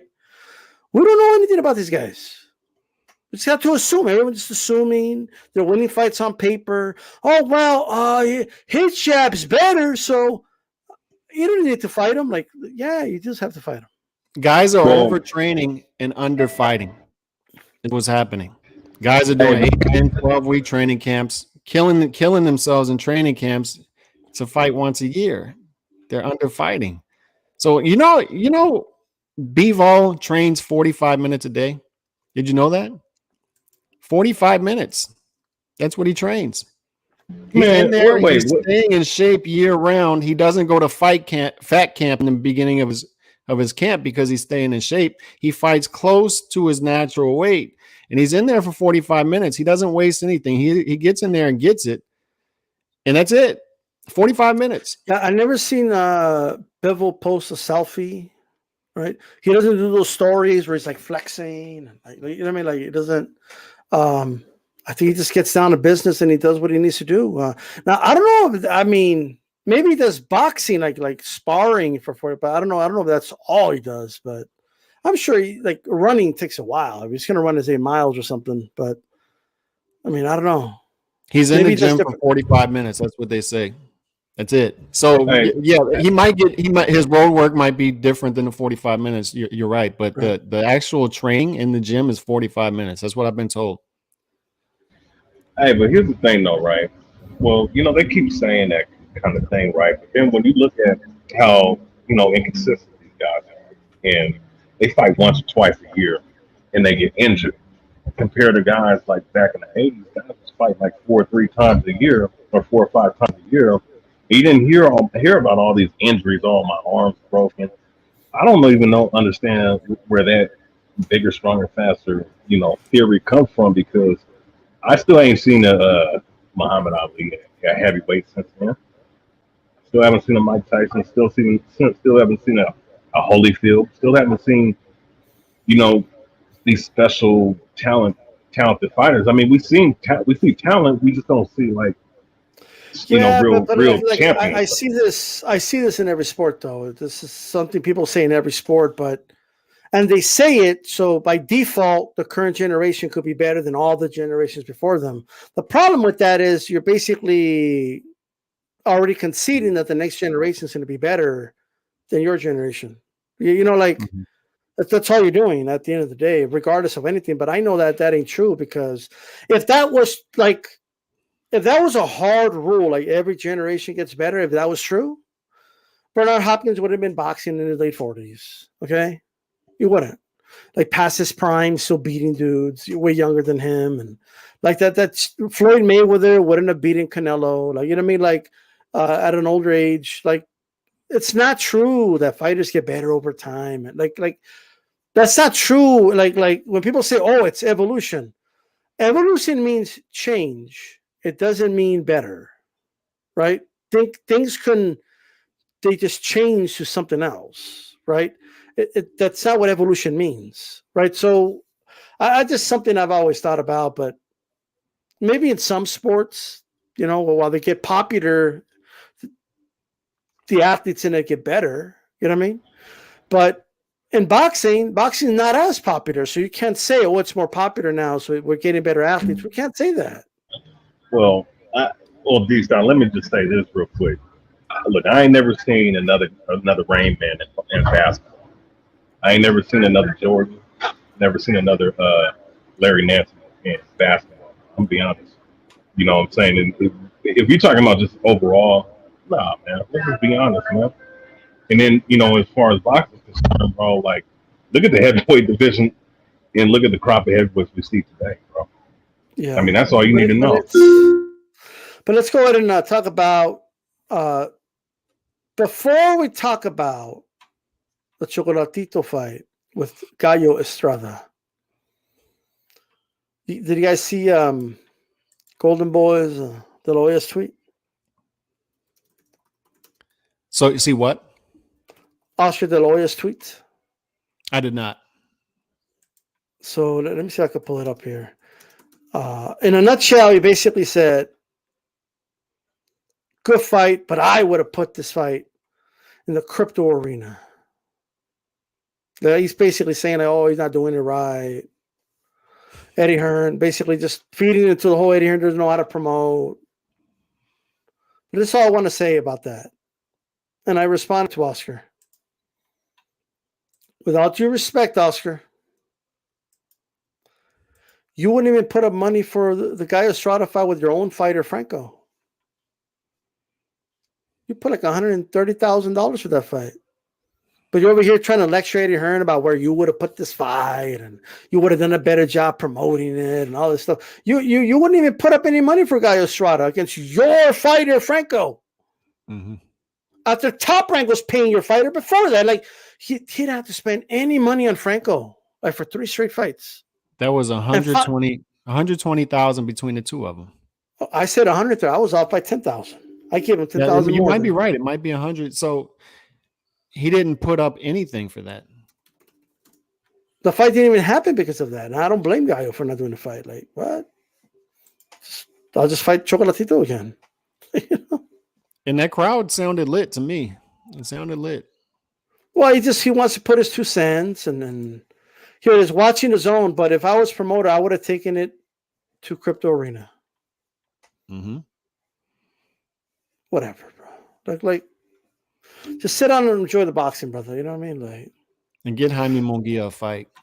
Get Jaime Munguia a fight, and if you care about these little guys and you would put them in the Crypto Arena, then hey, you got to put up the money, brother. And Eddie Hearn's getting paid at least. I don't know how much they made, by the way, which is what made this fight special. Like, nobody cared. You know what I mean? I have no idea what they made. Mm-mm. But it's whatever. But what you think of the fight, Calix? Did you finally get to watch it? Yeah, I did. I thought it was a great fight. Unfortunately, Christmas parties like crazy this weekend, so it took me a while to get to it, and which killed me. But another great fight, great trilogy. And it's interesting, after each fight, I didn't leave upset about any of the scorecards in any of the fights because I found myself appreciating the 2 fighters too much, first of all. But then with this particular fight, I didn't have a problem with the scorecards. I didn't understand because I was reading tweets in real time and you were texting me live results as well. But I was reading the tweets and I saw people saying robbery. And I was like, how in the hell do you get a robbery out of that? Because I watched the fight after all that, obviously, knowing what already happened with the scorecards. And I thought the scorecards were fair. I had it a draw. I had it 114-114. It was a tale of 2 fights. It really was. It was Gallo Estrada first half of the fight. I had him winning 5-1. Second half of the fight, I had Chocolatito winning 5-1. Now, I felt anything between 115, 113 Chocolatito and 116, 112 Estrada was fair because there were some swing rounds there to where I can see somebody having Chocolatito sweeping the second half of the fight, but I could also see the 9th and the 12th rounds, although they were fought at Chocolatito's pace and Gallo Estrada was backing up for most of those rounds, Gallo Estrada was landing some bombs in those 2 rounds. I mean, he was landing some bombs in those 2 rounds. Particularly, I thought he won the 12th round. The 9th round was close. but I thought Chocolatito won that 9th round on my card. But he was landing. Estrada made that close because he was landing some bombs in that 9th round. And the first half of the fight was Chocolatito. He was conserving resources, right? When you get up there in age, he's 35 years old. He's fighting in the lower weight classes. When you get up there, you have to conserve your energy, I'm assuming, at that age. And plus, when you're fighting a guy on Gallo Estrada's level, because you can't just say, oh, it's Chocolatito, his legs, his reflexes are gone. You have to give credit to Gallo Estrada because Chocolatito wasn't conserving energy in his last fight. He wouldn't have conserved energy in a lot of those fights. But against Gallo Estrada, he had to. He knew he had to conserve energy for the second half of the fight and then go for it in the second half of the fight. Try to pick off a round or two in the first half of the fight, then completely go for it in the second half of the fight. And that's what it was. But the scorecards were fair. I have no problem with Gallo Estrada winning the fight. Personally, me, the trilogy, I had Chocolatito winning 1 and 2, and the third fight a draw. But if people out there had a 2-1 Estrada, I think it's fair. I mean, but to me, the story is the specialness of both these fighters. Because I'm watching Estrada fight on Saturday night, or I watched it on Sunday, and I'm watching the fight, and I'm like, is this has this been under, like, right there in front of us for a decade? Is this the best Mexican fighter of the past decade? Like, I understand this might be like controversial for me to say because Canelo, and you know I'm a big Canelo fan, but is Gallo Estrada the best Mexican fighter of the past decade? I think there's an argument for it, to be honest with you. Because that A lot of Canelo fans are not going like, look, a lot of Canelo fans are not going to like hearing that. And I'm not saying definitively. I'm not giving you an answer, honestly, because it's a hard question. But before I say anything, TBH, you want to say before your phone dies? Yeah, I thought it was a very good fight. I thought that Roman Gonzalez was pretty lethargic in the first couple rounds. But Estrada, you got to give him credit. He definitely. I thought he pulled out the victory. I thought it was very close. I would say 7-5 Estrada. Probably could have made a case for a couple rounds, but yeah, it was a very good fight. Nice into the trilogy. At least as far as some of the fights I've seen with those two guys. My question is, where does Roman Gonzalez go from here? That's a really good question. I mean, I think he still has it. I'm hoping he retires though, D-Style, before the sport retires him. Like, I've heard that about I have a bad hairline, and I said it a decade ago. I was like, I have to leave my hair before it leaves me. Sometimes you just gotta go out, man. And I think he's got to leave. Like, this would be a good time to leave for me, or he can do like a sayonara fight, but you go on for a little too long, and it could start to get ugly. And kind of what I noticed in the first half of the fight was he was clearly a little wobbly at times, and usually his footwork's on point, and the reflexes weren't as fast as they normally are. And that first half of the fight showed it to me. It's like, yeah, I see the age now. And it's just him being a special fighter that's keeping him in these fights.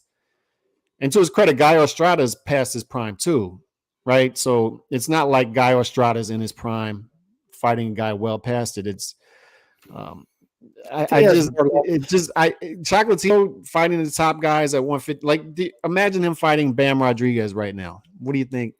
I don't like his chances against Bam because I think the youth of Bam and it would be very similar to this fight. I think Bam clearly wins the first 6, and then it's a better fight in the second, but I don't think he would make up for it. You know what I mean? Like, I just think that's how it would go. But all that talk about Chocolatito fighting, moving up to fighting in a way, like, people could drop that now.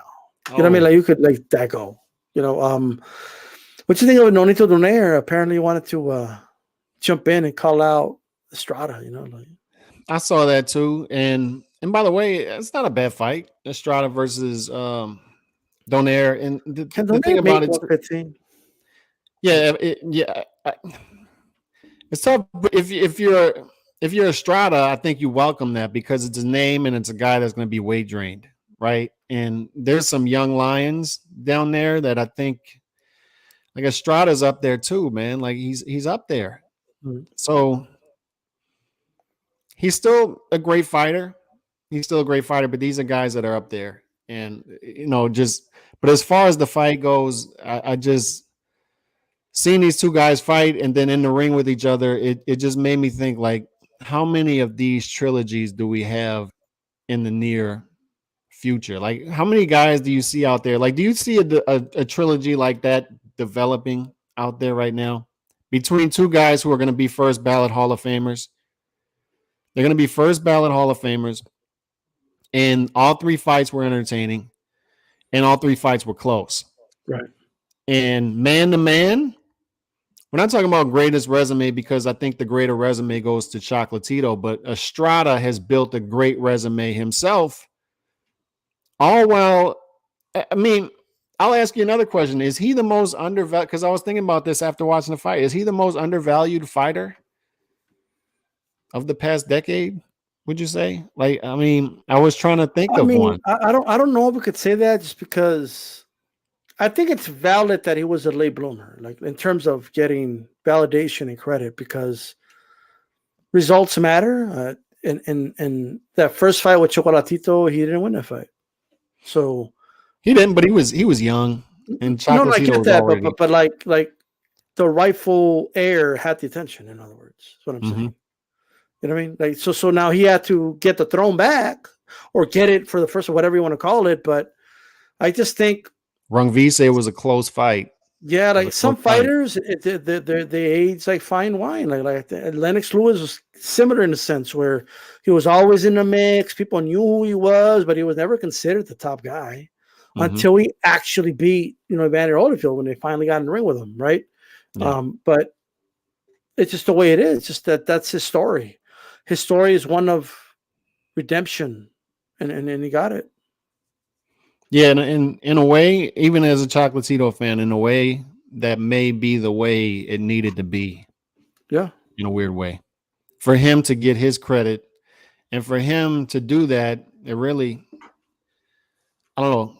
I think it raises both. I think both fighters raised their stock again. I mean, their legacy, because I was worried that it would be a Canelo versus Golovkin 3 type of fight where Golovkin just wasn't there, and it wasn't. Both guys rose to the occasion. But 100%. You know what makes those fights easy to score? That made the third fight easy to score for me is the rounds where they're not as entertaining. You say those are clearly Gallo Estrada rounds. And then the rounds where Chocolatito picks up the pace, and it's a back and forth. Those are clearly Chocolatito rounds. So I thought it was a pretty easy fight to score. I just didn't see the controversy in this fight. I'm a firm believer in closing out eras. And this era of 115 was a great era, but it's not complete until Ioka fights, Gallo Estrada. It's not complete. Those two need to fight. And that's the fight to make, like at this point, right? Now, Franco's no easy task. As I said earlier, he's got to get past Franco first. But if Ioka is who they say he is, he should win the fight. Yeah, I think he's not 2-1. I think he's a 2-1 favorite at home. Yeah, he should win that fight. Like, obviously, if he doesn't and Franco wins, then Franco Estrada's a good fight too. But to close out this this generation needs this fight to close out. Ioka, Estrada. Who would you favor in that fight?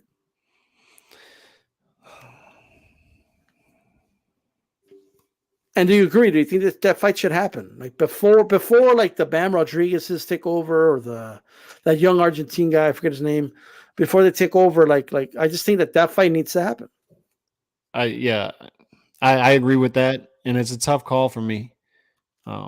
Ultimately, I would slightly favor Estrada, as crazy as that sounds. I just think that Estrada would. It's a tough one. But Josh Franco is not an easy fight for Ioka. Like I see people kind of like skipping past that one.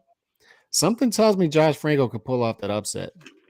And Nando was bringing this up on Twitter earlier. He was saying to me, is Josh Franco sort of like a cock block for Bam Rodriguez at 115? And he has been in that Bam wants to go down to 112, and I think that has a lot to do with Josh being there. They don't want to campaign in the same weight class. But I'm wondering if Josh Franco has been mismanaged in the past, and now he can go on a little run. And just something tells me, call it instincts or whatever, I don't think this is going to be a walkover for Ioka on New Year's Eve. I had the same feeling when they made I remember Top Rank, they were making this big fuss about the Maloney. Sure, they're good fighters, out of Australia, but then they loaned out, like they reached out, like to get like Franco, like on the card to fight Maloney. I'm like, you outsourced to get Franco? Like you didn't have to do it, but you did. Like this is crazy. I thought that was crazy. and you saw what you saw. I beat him twice. Very good fights, by the way. Really good fights. And so it could be that maybe Maloney is who we thought he was. It's just that Franco was a lot better than we expected. Right? Yeah, and it just goes back to sometimes you let fights sit there a little too long and marinate. Yeah. And they don't develop because something happens to upset them. I remember when Wama was supposed to fight Gamboa, and then obviously Gamboa gets upset. You let him hang out there a little too long. A fight that's supposed to happen in the division, like what could happen to Crawford fans, who knows? Yeah. And it gets upset. And something tells me Josh Franco can pull off this upset against Ioka on New Year's Eve, but I would slightly favor Estrada in that fight. 52-48. I mean, that's as close to toss up as I could think. Yeah, it's a fight that needs to happen. Obviously, a new generation is coming through.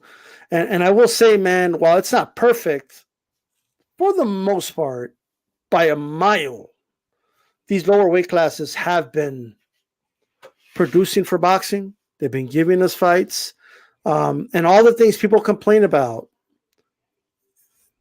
the little weight classes must be like, oh, no, not me. Like what? Like we fight. Like, what do you mean? You know what I mean? Well, we do our thing. You know what I mean? That's the frustrating part about it too, right? Is as fans who just want to see the good fights, people are complaining about not seeing the good fights, and you tell them, "Come over here." The arena was half empty, brother. Yeah, and enjoy it with us. Like I was at the Canelo fight with Golovkin, and when Bam Rodriguez was fighting, it was about 60% full, and he was the fight before Canelo. And I'm here's right here. Here's a heartbreaking reality. There was a lively crowd there in Phoenix. You know what I mean? It looked about halfway full to me. The bottom bowl was mostly full, but not totally full. I mean, this is not new. I mean, the Castillo Corrales didn't get love either. Like it was half empty. As hard as that is to believe, people didn't show up for that fight. But boxing fans don't reward the right fights. Like they don't. We don't like. I don't know what it is. Like this is crazy to me. What do you make of that? Like, is that alarming to you that arena was half empty? Yeah, I think I heard it was 6,500 there, and the capacity was 10,000, so maybe a little bit more than 50%. We got to count it was the lively. Yeah, yeah, you're right. Yeah, but so when it's frustrating. I've said it in the past. Before you continue, my brother and I went to go watch BJ Penn, non-title fight. It was a whatever fight to go watch the UFC. That shit was sold out, brother. The same arena.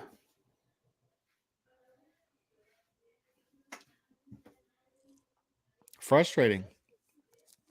And I've said it in the past on my channel. I think people get tired of hearing it. In a way, boxing fans, we get what we deserve, right? It's what we reward. We reward foolishness. And then great fights come about between great fighters, and we sort of let it pass. And I said it last week, like we had the silliest news cycles going on out there, and people were flocking towards those. And then I barely saw any Like barely saw any content out there as far as Chocolatito versus Estrada fight week. And it was frustrating. So in a way, we get what we deserve. But I don't like where we're headed in 2023. I do not like where we're headed. And I know think what we people are getting need- excited about fights being announced in January, February. Oh, Tank versus Ryan possibly happening in April. But I have to caution people, like a lot of these fights are happening on pay-per-view. Are you creating a country club sport? Are you creating an exclusive sport here in the States? And when you look at the belt count, 68 major belts, I believe. Yeah, 68 major belts, and we only hold 17 of them here in America. Is there going to come a time when we have to travel overseas to get the big fights? But they won't even drive across the street to watch these fighters. So like, well, why would Americans travel? Like, I mean, there's a lot that needs to happen, and I'll tell you what, it's fixable because I seen like, and these things happen by accident, by the way. It's not this miraculous work done by the promoters, but like, if you remember Kelly Pavlik out of Youngstown, small town, you know what I mean? And his fans traveled, bro. When Ohio State was playing football, he would still get a crowd of Ohioans traveling to go watch him fight, right? In Atlantic City, yeah. Because people related to him. Like they saw Kelly Pavlik and they said, yo, that's one of us, bro. Like this looks like my cousin. Like, you know what I mean? Like I could relate to this dude. You know what I mean? Tank Davis, like he sells out. And they put him in markets where it makes sense. People resonate with him. Like it or it doesn't matter what you think. People resonate. Yep. Oh, you put Crawford in Omaha. People show up, bro, like because he's from Omaha. Like they got Snow and Crawford when he shows up and hockey. Like what else do they got? Errol in Dallas. Errol in Dallas. Nebraska football. That's it. You know what I mean? So they got Errol, Dallas, same thing. Like if you put the fights in the right place, and I think, and it's not that Eddie Hearn is a bad promoter. He's not. And I'm not validating, by the way, what the lawyer was saying, because he does the same mistakes Eddie Hearn makes. Matchroom needs somebody from here that understands these fighters, where they're from, and their connections. Bro, like, it's my opinion. They should have put this fight in Mexico City, bro. It's closer to Nicaragua. Chocolatito would have had more fans there. They could have done the fight there. They could have done it in a bull ring. The crowd would have been lively. It would have been, the energy would have been good. Just do it there. Like, oh, there's more money in America. Dude, the image. The zone's paying the money anyway. We need lively crowd. With the sport needs to look alive, in other words. You know, but and another thing, the market in terms of paying fighters is just, people are not going to like me saying this, but it's inflated, bro. Like there's a budget, and like so much of it goes to so little few fighters, and it's not even for fights that people want to see. And people need to hear this. And people get mad at you saying that, but that's why they need to hear this, because a lot of times we don't do a good job of conveying this. It's not good for the fighters coming up is the problem. It's not good for B-side fighters trying to come up. Right. People say something like that because they do it to me all the time, is call you anti-fighter. It's like, no, this fighter making a $10 million guarantee is bad for everybody because it's holding up fights. It's hogging up the budget of these networks. And it's making these fighters less active from top to bottom. From top to bottom. I was anybody. Look, I was listening to this debate. It was a couple months ago. And there was this girl saying, you know what, why don't female fighters get paid more? Right? Now, in other sports, I know the answer. Okay? Like to be flat out honest, the fact that the men's soccer team needs to give half of the proceeds to the female soccer team is crazy to me. I'm sorry. Okay, it's not their fault. Nobody shows up to your games, but that's whatever, right? I'm okay with it because women's soccer is still technically good for soccer. But and tennis and other sports, you could see like I could explain to people, oh, Nadal makes more money because he generates more revenue than the female tennis players. I mean, that's whatever. Bro, this isn't the case in boxing. So everybody who says things like, well, why should Katie Taylor get paid? These women, no, Katie Taylor does draw a crowd, actually. She sells out Madison Square Garden. You saw the women sell out, the O2 Arena over there in the UK, right? And they're not getting paid the ridiculous amount of money, okay, that I've seen other fighters, like Andre Berto fighting in bingo halls in front of 10 people, okay? All right, there were casinos, all right? Devin Haney, like 2,000 people at his fights, making $3-4 million, and his opponent $2 million. Like, dude, like, you cannot justify a lot of these purses, bro. It's a bubble that's gonna pop. It's gonna pop, and you know what happens? This happens. HBO, it gets sold over, or they merge with AT&T. The new head of AT&T looks at the budget and he says, "Why are we spending this money? What? Only 500,000 people watch this. What? Whoa. Cut it." You know what I mean? Paramount Showtime. Yeah, and then you have people out here, oh, they cut it because they were promoting Golovkin. Like, what? No, like they cut it because it was losing money. Andre Ward fights weren't generating a lot of viewership like that to justify the pay. All right? If they were getting paid for what they're drawing, maybe boxing is still on HBO, bro. CBS, NBC, now Fox.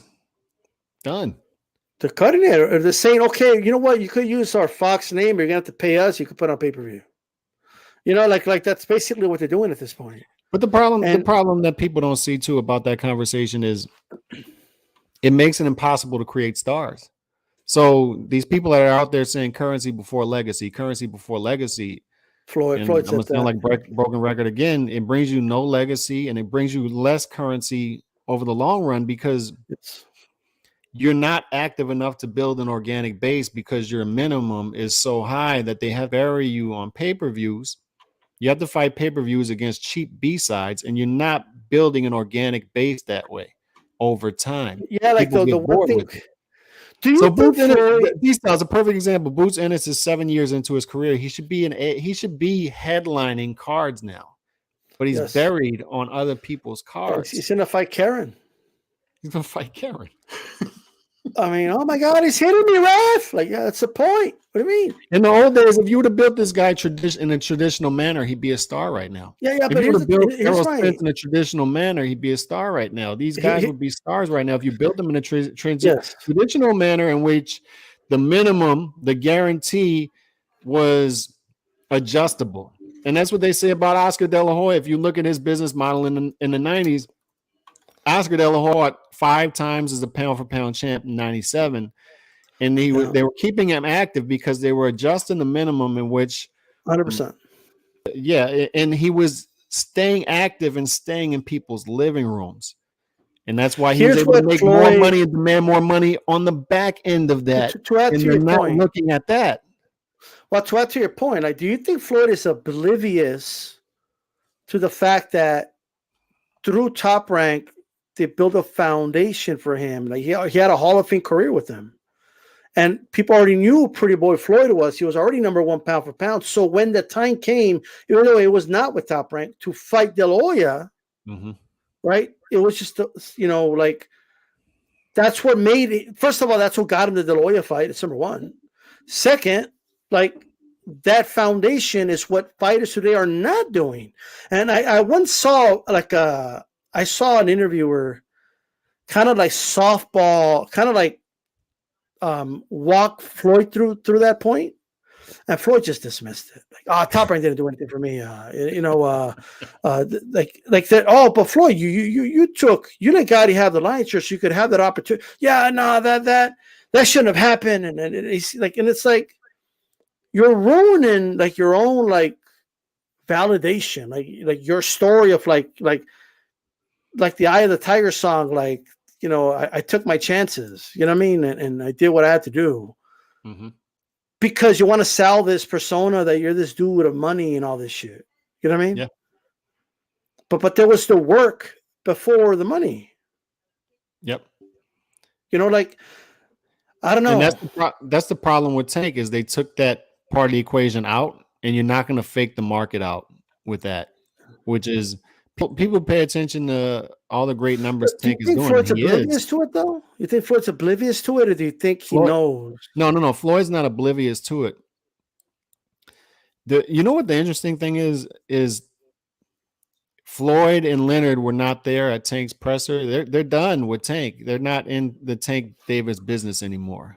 And it's interesting that Tank Davis used the Floyd model and cut his promoter out of the equation and went directly to Al now. And Al's going to use his shell promotional company in order to promote Tank instead of using Floyd and Leonard. So Tank's going to be able to keep more of his money, right? So he's using the Floyd model there, which is interesting. But what's also interesting is with Tank, people point to, and they're correct in that he's selling out Washington, D.C., he'll sell out in New York, he'll sell out in Atlanta, he'll sell out in L.A., he'll sell out in Vegas. And he's doing good live gates, he is. But the pay-per-view numbers aren't there. And what I keep trying to point out to people is Tank should be a much bigger star than he is right now. Much bigger star. And to me, I think Floyd and Leonard have been holding him back throughout his career.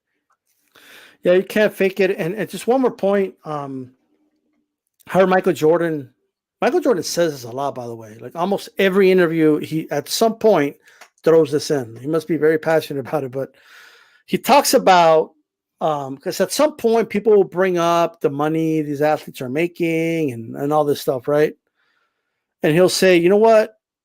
The problem today with a lot of these athletes, right? And he's talking about basketball in particular, but he says these guys are getting paid, they're getting sponsorships based on their potential, not based on what they've already proven. So you pay somebody off potential, and they may never live up to that potential. You know what I mean? But you're already paying them, so the incentive has just decreased at that point. Yeah. And I think that's what's happening in boxing. Like Matchroom, Eddie Hearn started paying Devin Haney a bunch of money, right? Because that was the only way they could get them to the zone, and that was the only way to get them away from like PBC or somebody else getting them. And we see it with other fighters that they pay them off potential. And I think that's hurting the sport. Yeah, and looking at Jordan, he didn't get paid a huge contract until his last run with the Bulls. Scottie Pippen was arguably the most underpaid basketball player, NBA player of all time during that run. He wasn't getting paid much. He was sitting out during some of that period because he was frustrated with his contract. Kobe Bryant didn't get the biggest contracts until the back end of his career as well. That's why he was playing howled up besides love of the game. So you're right. You're right. A lot of these fighters are getting fat early, being paid off of potential, and that's part of the reason they're not developing and reaching their potential.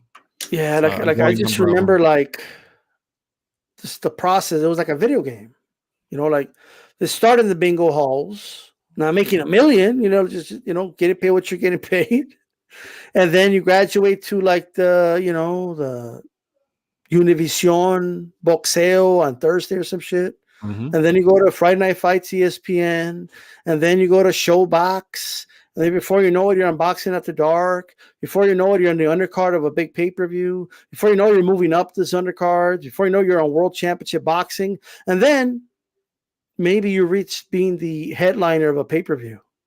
There was a process. That process has been eradicated. These cards are random, bro. Like random. Like you'll see a dude on a Thursday, then he's on the undercard of a pay-per-view.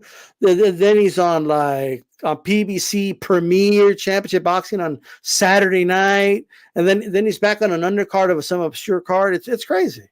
There's no vision and there's no long-term strategic planning anymore. No, it's not out there anymore. There's no, we're gonna build this platform and we're gonna build certain fighters at certain levels here, and then we're gonna graduate them and they're gonna go here. even hardcore boxing fans don't know where to go for some fights now. They don't. Bro, I miss It's Friday becoming Night blurry. Like my background. I miss Friday Night Fights. I miss too. seeing these prospects. I miss seeing these 500 record guys just have a war on a random, Friday night. I miss like seeing dudes like go from nobody to somebody, and then they put them in there as a tune-up for like a top prospect or something, whatever it is. I miss all that. Now all this is random, bro. You had a Contender series on NBC, and then you can go to ESPN Friday Night Fights and watch. I remember watching Jesse Brinkley several times on ESPN Friday Night Fights, headlining packed venues in Nevada, where he's from. And go there for stuff like that. Peter Manfredo fighting on ESPN Friday Night Fights. And it was that level of fights. We knew what we were watching, but we still enjoyed the hell out of it. And we saw like the chase. Like we saw these fighters grow up in front of our eyes. Now we just got to take their word for it. Oh, this guy's a hot prospect. Okay, like how do I know? The two guys I just interviewed, I couldn't find their fights. Yeah, there should be somewhere I could watch these fights. There should be a platform for them. You know what I mean? It's laziness. When I talked about it 2 months ago or whatever, before Morrell Jr. was supposed to fight, 2 weeks before the fight, PremierBoxingChampions.com did not have his fight on the schedule. Wow. Bad Left Hook did. ESPN did. Dan Raphael did it on his website, but PBC didn't have it on their own website. It's like, how in the world do you not promote your own fighter at least that much? And I'm hearing out in LA, like Sebastian Fundora, they're not promoting his fight. And here's the thing, bro. Tickets. Yeah, like, and I know what people are going to say. Oh, come on. I see these prospects fights. Okay. I get it. Yes, they do put them on cards.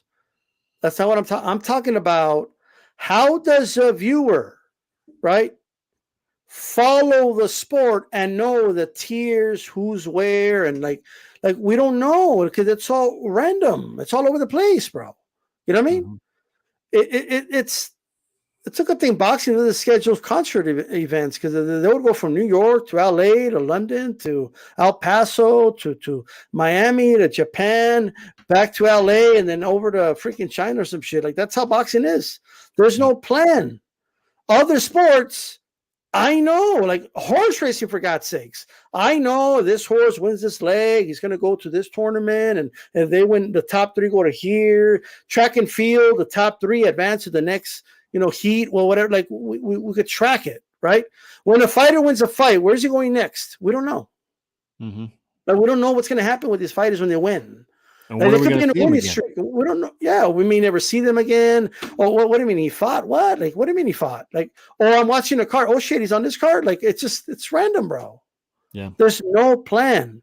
I knew, and I'm sure you knew, that if a fighter looked red hot on Friday Night Fights, you knew that dude's probably going to be on Showbox or Boxing After Dark.